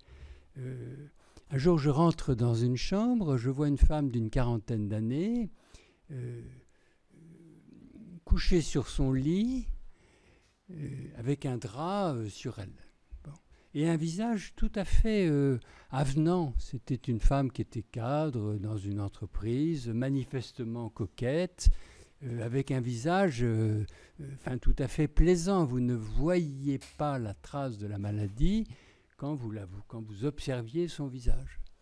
Et puis on discute, bon, ok. Cette femme avait un cancer de l'ovaire et je l'examine. Et j'ouvre, je déploie le drap. Et je tombe sur un corps très maigre avec ce qu'on appelle dans notre jargon des poches de stomie. C'est-à-dire que les intestins étaient abouchés à la peau avec un sac plastique, si vous voulez. Il y avait des matières fécales et des gaz. Bon. Elle avait aussi une compression des reins, et donc elle avait ce qu'on appelle une urétérostomie, donc les urines étaient aussi abouchées à la peau. Et en plus, elle avait une fistule, c'est-à-dire qu'il y avait une communication entre son bassin et la peau. Ce ventre était insoutenable. Comment cette femme, qui manifestement avait un rapport avec son corps extrêmement soigné, en tout cas à son visage, pouvait se retrouver dans ce corps avec la contemplation directe de ce ventre? Donc, crise de sa corporéité, crise de l'image de son corps, impossibilité de se reconnaître dans son corps. Ou, je prendrai un autre exemple, le silence des personnes qui ont des compressions médulaires. Voilà. Compression médulaire, c'est une métastase qui comprime par exemple des nerfs au niveau des vertèbres, avec donc une paralysie des jambes. Bon. Je suis toujours surpris combien ces malades, donc, qui ont comme ça les deux jambes paralysées, ont une impossibilité de mettre des mots sur ces jambes paralysées. Et vous touchez ces jambes, ils ne le sentent pas. Donc, voyez, crise du lien immédiat que nous avons tous avec notre corps et qui, je reprendrai la conception de Gabriel Marcel, nous entrons dans notre identité, pas du tout par le langage, nous entrons dans notre identité parce qu'il dénomme un sentir constitutif en tant que nouveau-né. C'est en reconnaissant que ce corps est le nôtre et que nous sommes en partie ce corps sans être réduit à ce corps, que le sentiment constitutif de notre identité se fait. Et il se fait à travers un corps à corps, par les mains de notre père, de notre mère, par ceux qui nous touchent. C'est cette expérience originelle qui est fondatrice de notre sentiment d'identité. Et la maladie grave vient mettre à mal cet enracinement originel qui fait que nous nous sentons être nous. Et on essaiera de dégager du coup des pistes pour les soignants. Donc crise du corps, crise de la place que nous avons dans notre société. Je me souviens d'un homme qui avait créé une école de commerce dans une ville, qui était un type visiblement tonique, entreprenant, et qui apprend du jour au lendemain qu'il a un cancer du pancréas. Et dès le lendemain, il rédige des directives anticipées dans lesquelles il dit je ne veux pas d'acharnement thérapeutique, si ça s'aggrave, je veux qu'on ne me prolonge pas, quoi. Et cet homme accepte d'avoir des chimiothérapies au départ, et puis la maladie malheureusement évolue, il fait une crise, et il débarque aux urgences, son épouse amenant les directives anticipées. Et son épouse cherchant à être fidèle à son mari, avec cette identité d'homme plutôt leader, quoi, dirigeant sa vie.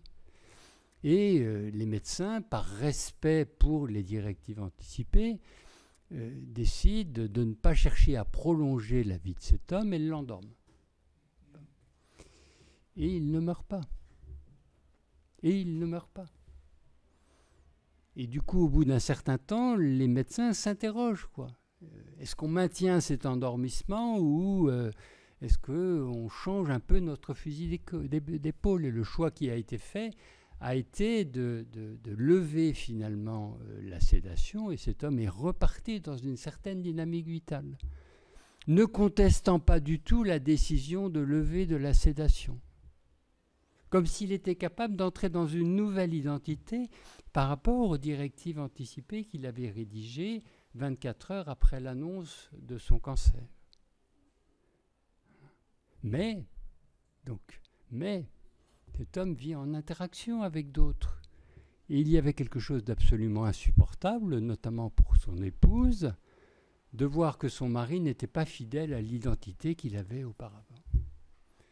Et du coup, lui, au bout de 15 jours, nous a refait une demande de sédation. Donc vous voyez, perte de sa place au sein d'un couple, perte de son identité sociale et difficulté à entrer dans une autre identité, d'autant plus que l'entourage ne soutient pas cette transformation d'identité ou que l'ensemble de la société n'est pas porteuse non plus de cette possible transformation. Autre crise. Alors, nous sommes dans une institution catholique. Bon, ne croyons pas naïvement qu'une foi, quelle qu'elle soit, empêche l'expérience de la souffrance. Et je serais même encore plus prudent, quoi. Une tradition catholique ou protestante qui induit un rapport aux émotions avec un certain contrôle entraîne parfois des fins de vie particulièrement catastrophiques pour les grands malades. Par contre, la tradition musulmane, dans cette forme de Inch'Allah, dans cette création d'un sens dans lequel Dieu serait à l'origine de la maladie, mais qu'il donne aux croyants la possibilité de la vivre, entraîne parfois des comportements on va dire dans notre jargon occidental, des comportements de stoïcisme et de croyance qui sont je dirais, remarquablement efficaces, quoi. En tout cas, crise. Crise du corps, crise de l'identité, crise spirituelle, échappement complet. En fait, ce que vit le grand malade, c'est deux grandes questions. Ce que j'étais n'est plus, et ce que je suis aujourd'hui, ce que je parviens encore à être aujourd'hui, ne sera plus demain, puisque la maladie continue d'évoluer, puisque la paralysie va évoluer, puisque l'amaigrissement va se faire. Crise radicale, voilà, crise radicale. Alors, est-ce qu'on peut dégager quelques pistes, pas dans une optique de soulagement, ou pas uniquement dans une optique de soulagement? Est-ce qu'on peut dégager quelques pistes? Alors, une première piste, et là je vais complètement rejoindre Emmanuel Falk, dans cette attention au corps. Je vais vous donner un exemple. Quand j'étais jeune interne, j'étais en région parisienne, et c'était à l'époque du sida. C'était à l'époque où il n'y avait aucun traitement contre le sida, et nous côtoyions en permanence des gens de notre âge et qui mouraient. Voilà. Et il y avait une maladie parasitaire qui s'appelle la cryptosporidiose, qui sont des parasites en fait, qui se mettent dans les intestins et qui entraînent des diarrhées profuses, pour lesquelles il n'y a absolument aucun traitement. Donc c'est 15, 20, 25 diarrhées par jour. Et donc nous recevions dans les services des hommes, des femmes, jeunes, complètement cachectiques, c'est-à-dire extrêmement amaigris, couchés, et qui se vidaient, qui n'éprouvaient plus la limite de la peau, Est-ce qu'ils étaient souillés? Est-ce qu'ils n'étaient pas souillés? Est-ce que l'anus était efficace? Ils n'étaient même plus capables de discerner l'intériorité de l'extériorité. Et avec cette sensation d'être vidé, c'est-à-dire de voir ses forces, sa vitalité disparaître, s'effondrer. Expérience d'une passivité extrême, sans aucune possibilité de contrôle, et d'un dénuement complet, d'une impuissance radicale. Crise, vraiment crise majeure, crise majeure. Crise majeure. Avec ce paradoxe de notre rapport au corps. C'est-à-dire que ce corps malade était à la fois l'ennemi, puisqu'il était celui qui engendrait la maladie, mais il était en même temps la seule instance qui demeurait dans l'identité de la personne. Il n'y avait plus de capacité de raisonnement, il n'y avait plus de capacité même de dialogue prolongé, il n'y avait plus de grande capacité relationnelle, il n'y avait plus d'identité sociale. Ce qui tenait, c'est le corps. Et le travail des aides-soignants, des aides-soignantes, était vraiment majeur. C'est-à-dire que 10, 15, 20 fois, 25 fois, les aides-soignants touchaient les patients, remettaient du corps à corps, nettoyaient, venaient laver ce qui était sorti du corps, remettaient une hygiène, remettaient une identité, et permettait uniquement transitoirement à la personne de redemeurer en partie de manière relativement paisible dans son corps. Voilà.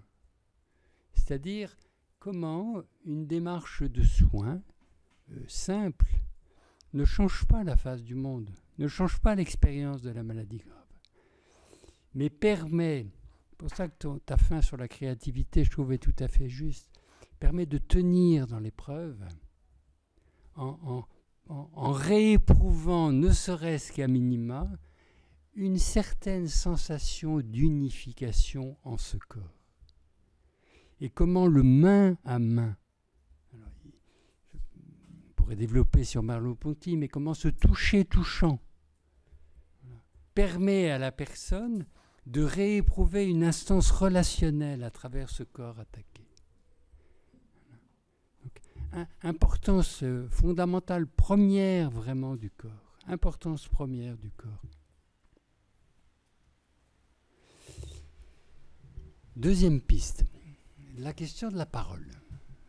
J'ai cru comprendre qu'un certain d'entre vous étaient des psychologues, donc avec certainement une importance donnée à la parole. En fait, on pourrait faire une forme de graduation dans l'expérience de la souffrance. L'expérience la plus tragique est celle du silence, que l'on observe parfois chez les jeunes enfants. Voilà. Les pédiatres nous disent un enfant qui ne bouge pas et qui ne parle pas ou qui ne crie pas, c'est pour eux un signe de souffrance, qu'on observe parfois dans certaines démences, qu'on observe parfois dans des tableaux de sidération psychique suite à des violences physiques, sexuelles, relationnelles ou autres. C'est l'expérience du silence. Dans le silence,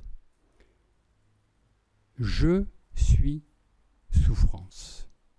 Il n'y a pas de disjonction entre le je et la souffrance. Le je est adhérent à la souffrance. Dans cette expérience du silence, il n'y a pas d'autre, il n'y a pas de tu. La personne est réduite, il n'y a pas de cosmos, il n'y a pas de monde. Je suis souffrance. Et dans cette expérience de la souffrance, il n'y a pas de temps. Il n'y a pas de durée. Il n'y a pas de continuité. Il y a une fixation sur l'instant. Dans un instant immuable, éternel. Il n'y a pas de pensée du temps dans cette expérience extrême de la souffrance. Ce serait le niveau le plus radical. Après, vous avez un deuxième niveau qui est celle du cri. Alors, le cri dans nos hôpitaux, puis dans notre société, on n'aime pas. Ça nous pose problème, le cri. Et y compris à nous, à l'unité de soins palliatifs. En fait, le cri, on pourrait l'entendre comme étant une protestation, une tentative du corps vivant de sortir de l'aliénation avec l'expérience de la souffrance. C'est une tentative de désincarcération, de sortir de l'aliénation, de sortir de la réduction. Une forme d'expulsion. Je cherche à sortir de moi l'ennemi qui me réduit, qui me fige. Le cri. Dans le cri, il n'y a pas d'autre. Le cri n'est pas un appel. C'est une simple propulsion. Dans le cri, il n'y a pas de temps. C'est simplement dans un rapport à soi. Il y a du soi en soi qui proteste et qui nous fait crier. Alors, le cri pour nous, médecins, est un gros problème parce que nous vivons en collectivité. Et que entendre l'unité, elle fait 10 lits, entendre un patient crier pose problème, notamment pour les patients d'à côté. Et puis par rapport à nos normes, et puis par rapport à cet imaginaire d'un lieu où il n'y aurait pas de souffrance. Donc que faire du cri? Et faut-il faire quelque chose du cri? Du criant? Faut-il faire quelque chose du criant? Faut-il neutraliser le cri? Ça, ce serait la deuxième étape, si vous voulez. La troisième étape, alors c'est Xavier Thévenot, moi, qui m'a éveillé à ce thème-là. C'est le thème du gênement. Alors pensez à vos enfants. Vous pensez à vos expériences de souffrance enfantine. Voilà. Le gênement. Le gênement a une double fonction. Le gênement, déjà, il y a une désaliénation, c'est-à-dire que nous sortons d'un jeu réduit à la souffrance et une partie de nous cherche à prendre soin de lui-même. Il y a dans le gênement comme une berceuse, comme une tentative de se dorloter. Il y a un prendre soin de nous dans le gênement. Et dans le gênement, commence à apparaître l'autre. Le gênement est la genèse d'un appel à l'autre.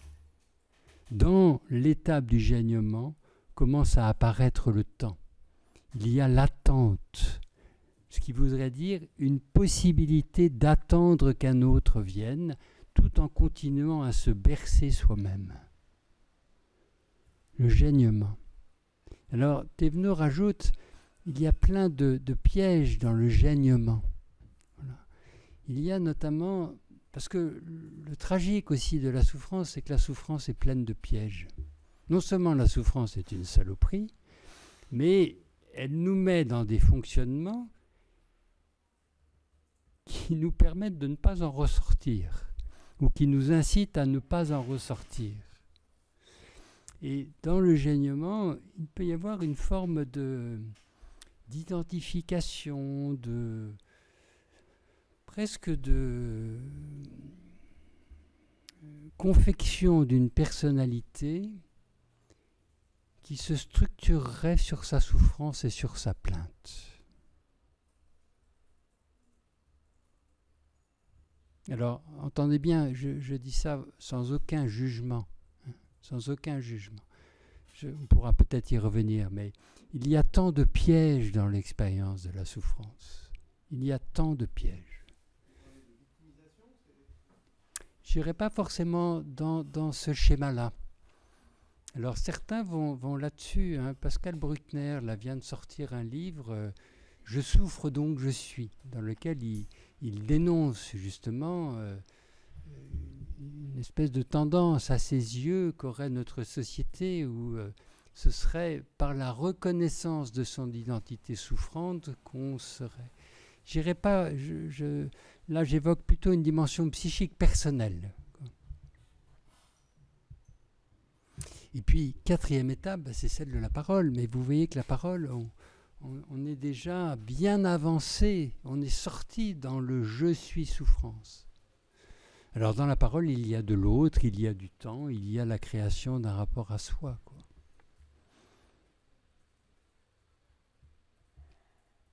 Donc voilà, ça ce serait la deuxième piste, hein, le champ de la parole. La troisième piste, c'est la question de la temporalité. Et là encore, je pense que nous, soignants, les accompagnants, les proches, nous avons un rôle à jouer. Je vais vous donner un exemple pour ça. Il s'agissait d'une femme âgée, 75 ans, atteinte de ce qu'on appelle la maladie de Charcot, la sclérose latérale amyotrophique. C'est une maladie neurologique assez fréquente qui se traduit par une paralysie ascendante, au départ sans trouble cognitif, et pour lequel il n'y a pas vraiment de traitement, si ce n'est des prolongations artificielles. Là n'est pas la question. Cette femme était couchée sur un lit, on ne la mettait plus au fauteuil, elle ne pouvait plus parler, on communiquait avec elle par le regard, avec un système d'abécédaire. Elle ne pouvait plus se nourrir, elle était encore hydratée artificiellement par un système de perfusion, parce qu'elle s'inscrivait encore dans un désir de vivre. Quand on en parlait avec elle, elle disait qu'elle souhaitait que la médecine continue à l'aider à vivre. Et j'avoue que c'était pour nous une grande énigme. On voyait cette femme qui, couchée sur un lit, ne pouvant pas bouger, ayant peu d'entourage, voire très peu d'entourage, et qui nous disait qu'elle souhaitait continuer de vivre. Et nous continuions à l'aider à vivre artificiellement. Et on en discute un jour en équipe pluridisciplinaire, et la socio-esthéticienne nous dit « mais moi, elle adore mes soins, je lui épile les jambes tous les 15 jours, et pour elle, c'est très important. » Et on a réalisé que la socio-esthéticienne venait 2 fois par semaine, le mardi et le vendredi, et qu'en plus, il y avait cette épilation des jambes tous les 15 jours qui était faite. Eh bien, je me suis dit, certes, la socio-esthéticienne permet à cette femme de vivre une expérience en son corps, qui est une expérience de bien-être, de revalorisation de son image, mais la socio-esthéticienne reconstruit un rapport au temps. Alors que la souffrance vient détruire, troubler l'idée d'une durée, l'idée d'une continuité. Du coup, comment nous, soignants, nous prêtons attention à cette déstructuration du temps pour la personne qui souffre? Alors, la petite phrase « je vais revenir vous voir dans une demi-heure pour évaluer » est en fait une phrase qui a du sens en termes d'opération. Je vais évaluer si le traitement contre la douleur est efficace, mais c'est aussi une manière de reconstruire du temps. Je vous ai annoncé que vous avez un cancer, on va se revoir demain pour en rediscuter. Comment nos institutions, alors je pense de manière, je dirais, cruelle aux EHPAD, comment le temps est déstructuré dans les EHPAD avec cette forme de circularité. Tous les jours, c'est le même rythme, la même chose. Comment nous parvenons à reconstruire partiellement un certain rapport au temps pour la personne malade. Autre piste. Et puis, dernier point que je voudrais évoquer avant une conclusion. Alors, Emmanuel l'a évoqué, donc c'est très bien. C'est la question du sens. Ou, on va le dire, c'est la question d'une quête de sens sans présupposer qu'il y ait un sens. Alors, est-ce que la question du sens est si présente que le pensent les personnes non malades? Eh bien, j'en suis pas si sûr. J'en suis pas si sûr. Je suis pas sûr que les malades se posent forcément des questions de sens très profondes. Parce que le combat, déjà pour le ici et maintenant, les occupe beaucoup. Donc, je suis assez prudent, si vous voulez, vis-à-vis d'un discours trop lénifiant. Et Emmanuel l'est encore plus que moi sur la question du sens. Mais la question du mal, de la faute et d'une éventuelle culpabilité est en arrière-fond. Pourquoi? Pourquoi? Elle est en arrière-fond dans le champ du patient ou dans le champ de son entourage. C'est le retard du diagnostic du médecin traitant. C'est, je me souviens d'une famille, leurs proches avaient une tumeur cérébrale et ils accusaient le contremaître qui avait fait un harcèlement moral et c'est pour ça que la personne... C'est une malade la semaine dernière qui me disait qu'elle avait investi beaucoup les médecines naturelles et que du coup, elle avait retardé à se faire ses mammographies régulières. Bon. C'est-à-dire que ce n'est pas tant la question du sens que la question de la recherche d'une faute. La faute étant chez l'autre ou chez la personne malade. Alors, quel rapport avoir vis-à-vis de cette faute? Et là encore, je serais prudent, notamment pour nous médecins. Parce que le rapport à la faute chez la personne humaine est un rapport conscient et inconscient. Et croire qu'une parole médicale permettrait de libérer la personne d'un vécu de faute est peut-être une illusion complète. C'est-à-dire que dire à un malade « mais vous n'y êtes absolument pour rien » n'est pas forcément une réponse juste. Et il est possible que certaines personnes aient besoin, pour des raisons complexes, peut-être psychiques ou autres, d'entretenir un certain rapport à la faute pour mieux, ou à l'accusation, pour mieux vivre l'expérience de la maladie. Donc, prudent sur cette question du sens, entendre l'arrière-fond de culpabilité ou d'accusation inhérente à l'expérience de la souffrance, avec cette confusion entre l'expérience de la souffrance et la question du mal, et puis soutenir le questionnement. Voilà. Soutenir le questionnement sans prétendre qu'il n'y ait une réponse. Est-ce que la vie vaut la peine d'être vécue? Des patients qui nous disent je préférais mourir, j'en peux plus, ma vie n'a aucun sens.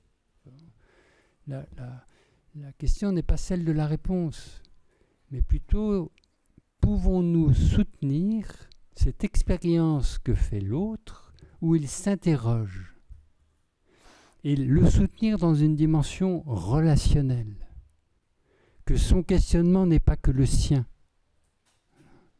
mais qu'il nous concerne aussi. Et là encore, lutter contre un imaginaire social où nous aurions une réponse à cette question du sens ou du non-sens de l'existence.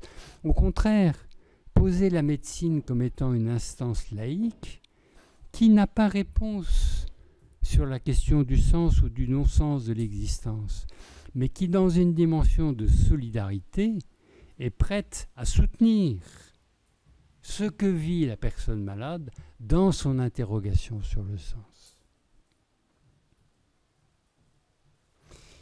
Juste en conclusion, trois pistes, mais qui reprennent globalement ce que je vous ai dit.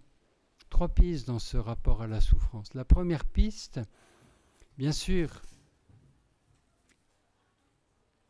garder un axe pluridisciplinaire pour essayer de soulager l'autre de la souffrance, mais en ne se limitant pas à la lecture médicale. Vous avez ce mot que la loi a fait apparaître, la souffrance réfractaire au traitement. Voilà. Donc notre société de loi en loi invente une terminologie qui construit un certain rapport au vivre et au mourir. Et elle le fait dans une sémantique médicale et juridique. Donc, premier point, tenter de soulager l'autre avec une approche pluridisciplinaire de son expérience de la souffrance. Deuxième piste, accompagner l'autre en tant que sujet désirant. Et le désir n'est pas que psychique. Il s'agit d'un corps désirant ou d'un désir corporel, où il s'agit de la vie, du corps vivant. Accompagner l'autre en tant que sujet désirant, souffrant, confronté à la limite. Les soins palliatifs, c'est l'art de la confrontation à la limite. Confronté à la limite. Et puis le troisième point, il est à mon avis à tenir là dans une dimension collective. Voilà. Sans prétention de réponse à la souffrance, sans prétention d'accompagnement individuel. Il s'agit de contenir par une solidarité en acte, une présence, qu'elle soit efficiente ou pas, par un réseau de langage, contenir l'expérience de la souffrance, en mobilisant plusieurs langages, et qui pour moi se complètent. Alors là, entendez bien, je fais allusion par exemple à nos transmissions là qu'évoquait Emmanuel, en mobilisant plusieurs langages. Et Emmanuel insiste très justement. Le premier langage est celui de la description. J'allais dire, avant qu'Emmanuel ne passe à l'unité, je voyais les infirmiers et les infirmières qui passaient des heures à décrire les plaies. Et ça ne m'intéressait, mais pas du tout. Là, ça a grossi, là, il y a un bourgeon, là, ça suinte, là... ça ne m'intéressait pas parce que j'étais dans une logique d'efficacité. Je me disais, bon, bah, quel pansement, quel truc. Non. Honorer la description du vivant, sans finalité derrière. Juste rendre honneur à ce corps vivant, même dans ses plaies, même dans ses tumeurs. Ce serait le premier type de langage. Le deuxième type de langage, il n'est pas à nier, et au contraire, c'est le langage explicatif médical. C'est-à-dire un langage assez causaliste. Une cause donne ça. Et la lecture médicale est quand même une grande aide dans notre société pour aider la personne souffrante. Donc, il ne s'agit pas du tout de construire une médecine qui s'affranchirait de cette lecture biomédicale. Donc, tenir le langage explicatif. Troisième chose, ouvrir à un langage interprétatif. Il me semble que il y a de l'angoisse chez cette personne lorsqu'on cherche à la mobiliser. Avec une prudence dans le rapport à l'interprétation. L'interprétation n'est qu'une hypothèse, elle ne dit pas la vérité du sujet. Et le croisement interprétatif nous permet de gagner un peu, mais il faut se méfier des cultures d'équipe. Donc prudence sur le registre de l'interprétation, richesse de l'interprétation, mais prudence. Et puis le dernier langage, c'est un langage narratif, qui n'est pas à dire tout le temps, qui peut se dire après la sortie du patient. Je me souviens, cette femme est arrivée, elle avait eu un cancer du sein. Au départ, elle était extrêmement combative. Elle a fait ses chimiothérapies, puis au bout du deuxième échec, elle était épuisée, elle voulait arrêter. Ses enfants sont montés au créneau, lui ont dit qu'il fallait absolument qu'elle continue.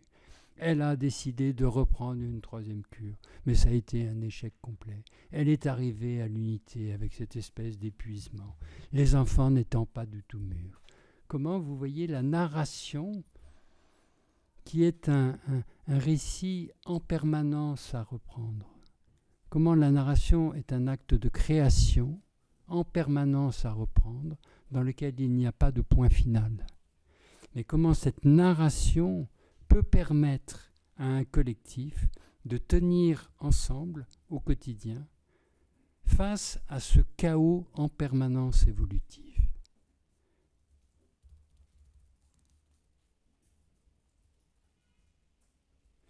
Voilà.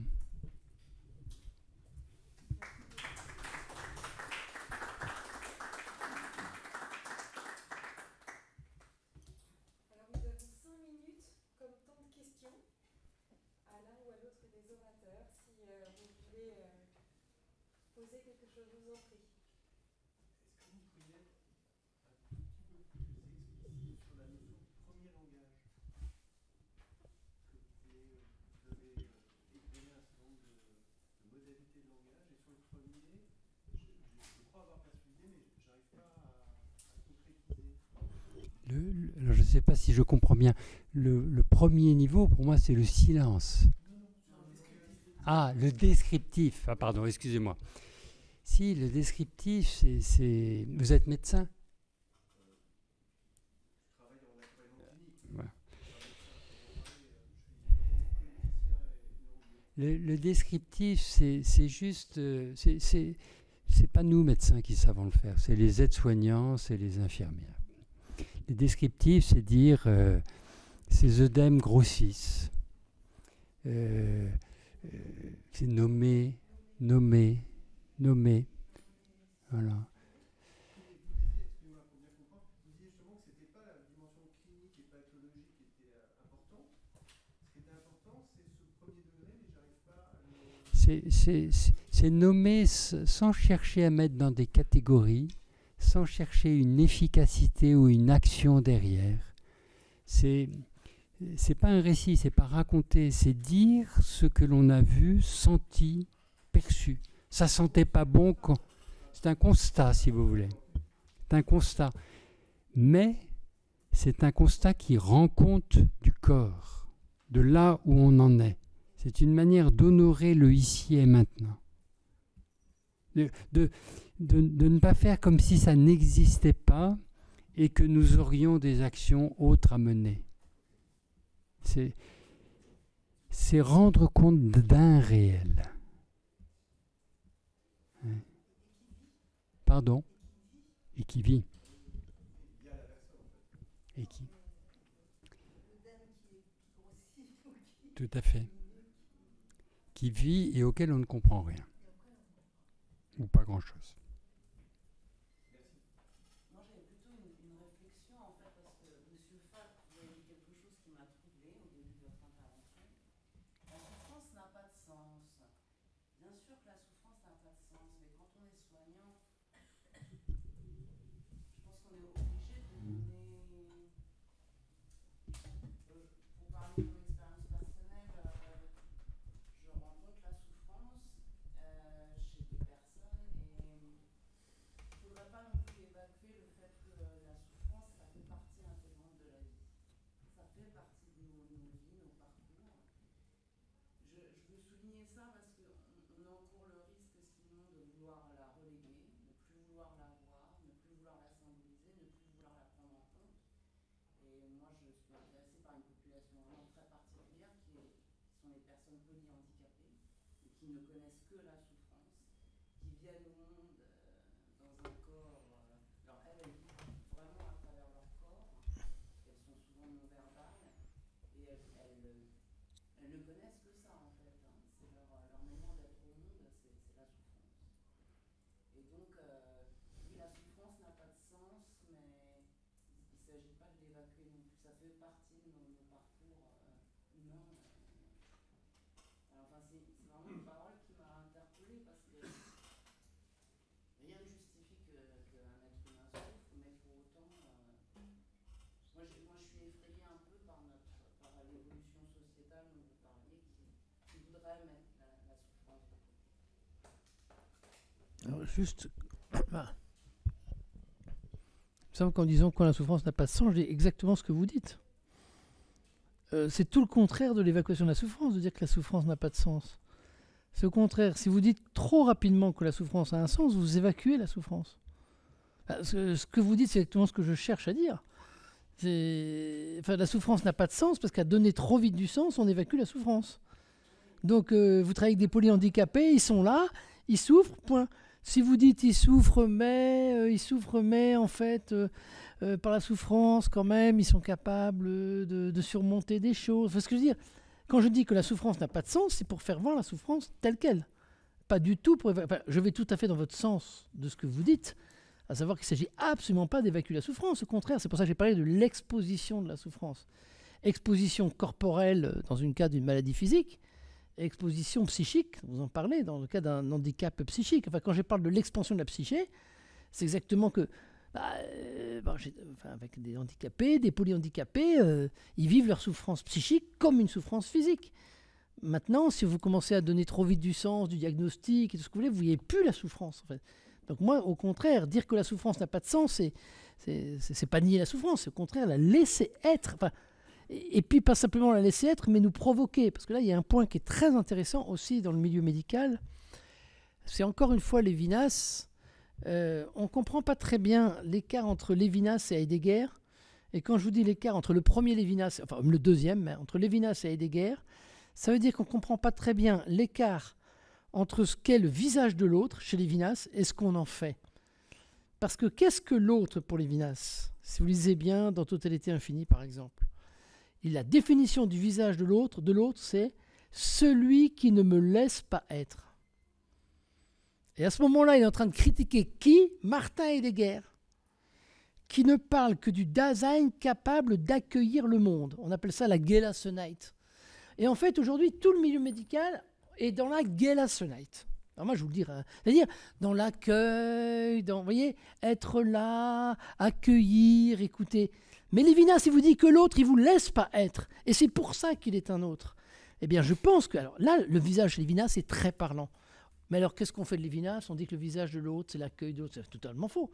Enfin, c'est totalement faux. Lévinas dit que le visage de l'autre est inaccueillable. Je ne peux pas accueillir l'autre. Parce que l'autre, c'est celui qui me dérange. Et c'est pour ça que Lévinas a critiqué Martin Heidegger. Pourquoi? Parce que si Martin Heidegger a parlé de l'être avec autrui, etc., jamais Martin Heidegger a fait la différence entre l'autre et une table. Jamais. C'est-à-dire que pour Martin Heidegger, vous entrez ici, il n'y a personne, vous prenez votre sac. Vous entrez ici, il y a quelqu'un, vous prenez votre sac. Pour Lévinas, vous entrez ici, il n'y a personne, vous prenez votre sac. Vous entrez ici, il y a quelqu'un, il vous voit en train de voir et il vous désarçonne de votre intentionnalité. Vous comprenez pas? Donc l'autre, c'est celui qui ne me laisse pas être. Moi, j'ai dit à mes étudiants, l'autre, c'est celui qui m'emmerde. Vous comprenez pas? Mais dans un couple, c'est pas vrai, ça? Vous comprenez pas? L'autre, il commence à être l'autre lorsqu'il ne me laisse pas être. Et c'est là où il commence à être de l'autre. Parce que l'autre, c'est l'inassimilable. Et bien la souffrance, c'est l'inassimilable. Donc moi, je vais tout à fait dans votre sens, mais je dis qu'il y a un danger, en fait, derrière tout ce que je vous dis, il y a une double critique, c'est l'a priori de la manifestation et l'a priori de la signification. C'est le double a priori, d'une part de la phénologie, d'autre part de l'herméneutique. C'est-à-dire l'a priori que tout ce qu'on voit exprime quelque chose et que donc on doit voir ce que cela exprime, et l'a priori de la signification, c'est que tout ce qu'on dit va quelque part. Mais moi, je vous dis que quand vous êtes avec un polyhandicapé, ça n'exprime pas forcément quelque chose et ça va nulle part. Mais je dois accepter que c'est comme ça, quoi. Et puis j'ajouterais, troisièmement, alors on a beaucoup discuté là-dessus. L'année dernière, il y a eu des débats là-dessus, donc je ne reviendrai pas sur ces débats, mais que ce n'est pas évident qu'il y ait une norme de la santé. Vous comprenez ou pas? C'est-à-dire qu'il n'est pas évident, quand vous travaillez avec des polyhandicapés, que vous puissiez dire « il va mal et je vais bien ». Moi, je dis qu'il est différent, ce que j'appelle l'être différent, l'être là différent. Et que ça aussi, on a un tel a priori de ce que c'est que d'aller mal et que d'aller bien, qu'on va projeter un schéma de l'être bien. Alors l'être bien, c'est l'être socialisé, c'est l'être qui se remet au travail, c'est l'être qui aime ses parents. Et comme je le dis souvent, enfin, on parle de Bis van Geer, Freud, Van Gogh, il n'est jamais allé bien. Nietzsche, il n'est jamais allé bien. Enfin, ce sont des gens qui sont toujours mal. Et pourtant, ils ont été créatifs. Alors je ne dis pas qu'on doit être comme eux du tout, mais je dis qu'il y a de la créativité dans l'être là différent. Et ça, on doit le voir aussi dans le travail avec les polyhandicapés. Enfin, moi, j'ai été très marqué par ce stage parce qu'en fait, du stage en psychiatrie, je suis allé passer quelques jours en Belgique avec des polyhandicapés profonds. Je peux vous dire que c'est quelque chose. D'autant que, je vous raconterai quand même je dis bonjour, donc ils arrivent, c'est super ça. J'arrive et je dis bonjour à tout le monde. Et puis à chacun, je dis vous appelez comment, vous appelez comment, vous appelez comment. Et puis il y en a un, je dis vous appelez comment, et il me dit comment. Et en fait, c'était le vice-directeur. Et je ne pouvais pas faire la différence entre le vice-directeur et les handicapés. Et il m'a dit, vous m'avez regardé comme un handicapé. Mais vous voyez, c'était magnifique, quoi. C'est que finalement, voilà. Et ça, moi, je trouve ça, c'est des expériences très, très profondes de ces choses-là. Ouais. D'ailleurs, je vous dis une chose, parce que c'est une conférence que beaucoup de gens ont vue. En sortant de ce stage avec ces polyhandicapés, j'ai fait une conférence en sortant. Vous la trouvez sur YouTube, ça s'appelle le trauma ou le choc du corps, quelque chose comme ça, au Coquelicot. Et là, dans cette conférence, je suis déchaîné, parce qu'en fait, j'ai plus de papier, et je fais du Kant, et je dis, j'ai vu chez vous du cinabre. Et en fait, c'est une conférence, si vous voulez, vous sentez, alors, en fait, je sortais de là, et la philo a permis de mettre des mots sur une expérience dont je venais de sortir, et je parlais devant des parents de ces enfants, une personne que j'avais rencontrée juste avant, et son fils avait une accident de voiture, il était dans le coma à 200 mètres, et j'ai parlé du trauma. En fait, c'est comme ça qu'a commencé mon livre. Voilà. Mais, donc il y a des moments de situation, d'existence, ça peut être là le cas, où tout d'un coup les mots du langage, MOTS, rejoignent les mots du corps. Et c'est un moment assez remarquable où il y a cette espèce de conjonction, où on se rend compte tout à coup que la philosophie est un lieu de descriptivité, de création, de diction, mais pas forcément de signification. Et moi, j'appelle ça la phénoménologie à minima. Je ne dis pas qui peut le plus, peut le moins. Je dis ce qui peut le moins, peut le plus. Donc, il faut demeurer à minima. C'est pour ça que le christianisme ferait bien apprendre à demeurer à minima. À trop donner, à vouloir trop, et bien d'une certaine manière, on ne demeure pas au ras de l'humanité. Et moi, je crois beaucoup à ça. Donc, en tout cas, pour répondre à votre question, je vais vraiment dans votre sens, c'est le cas de le dire, et que trop parler du sens de la souffrance, c'est d'une certaine manière donner de la signification et interrompre cet être-là avec l'être souffrant. Voilà. Pardon. Merci beaucoup. Alors, on ne peut que vous remercier parce qu'on s'est régalé aujourd'hui. Et puis, on n'a pas fini de continuer de penser. On a des vidéos à regarder, des textes à lire, à approfondir. Donc, un grand merci.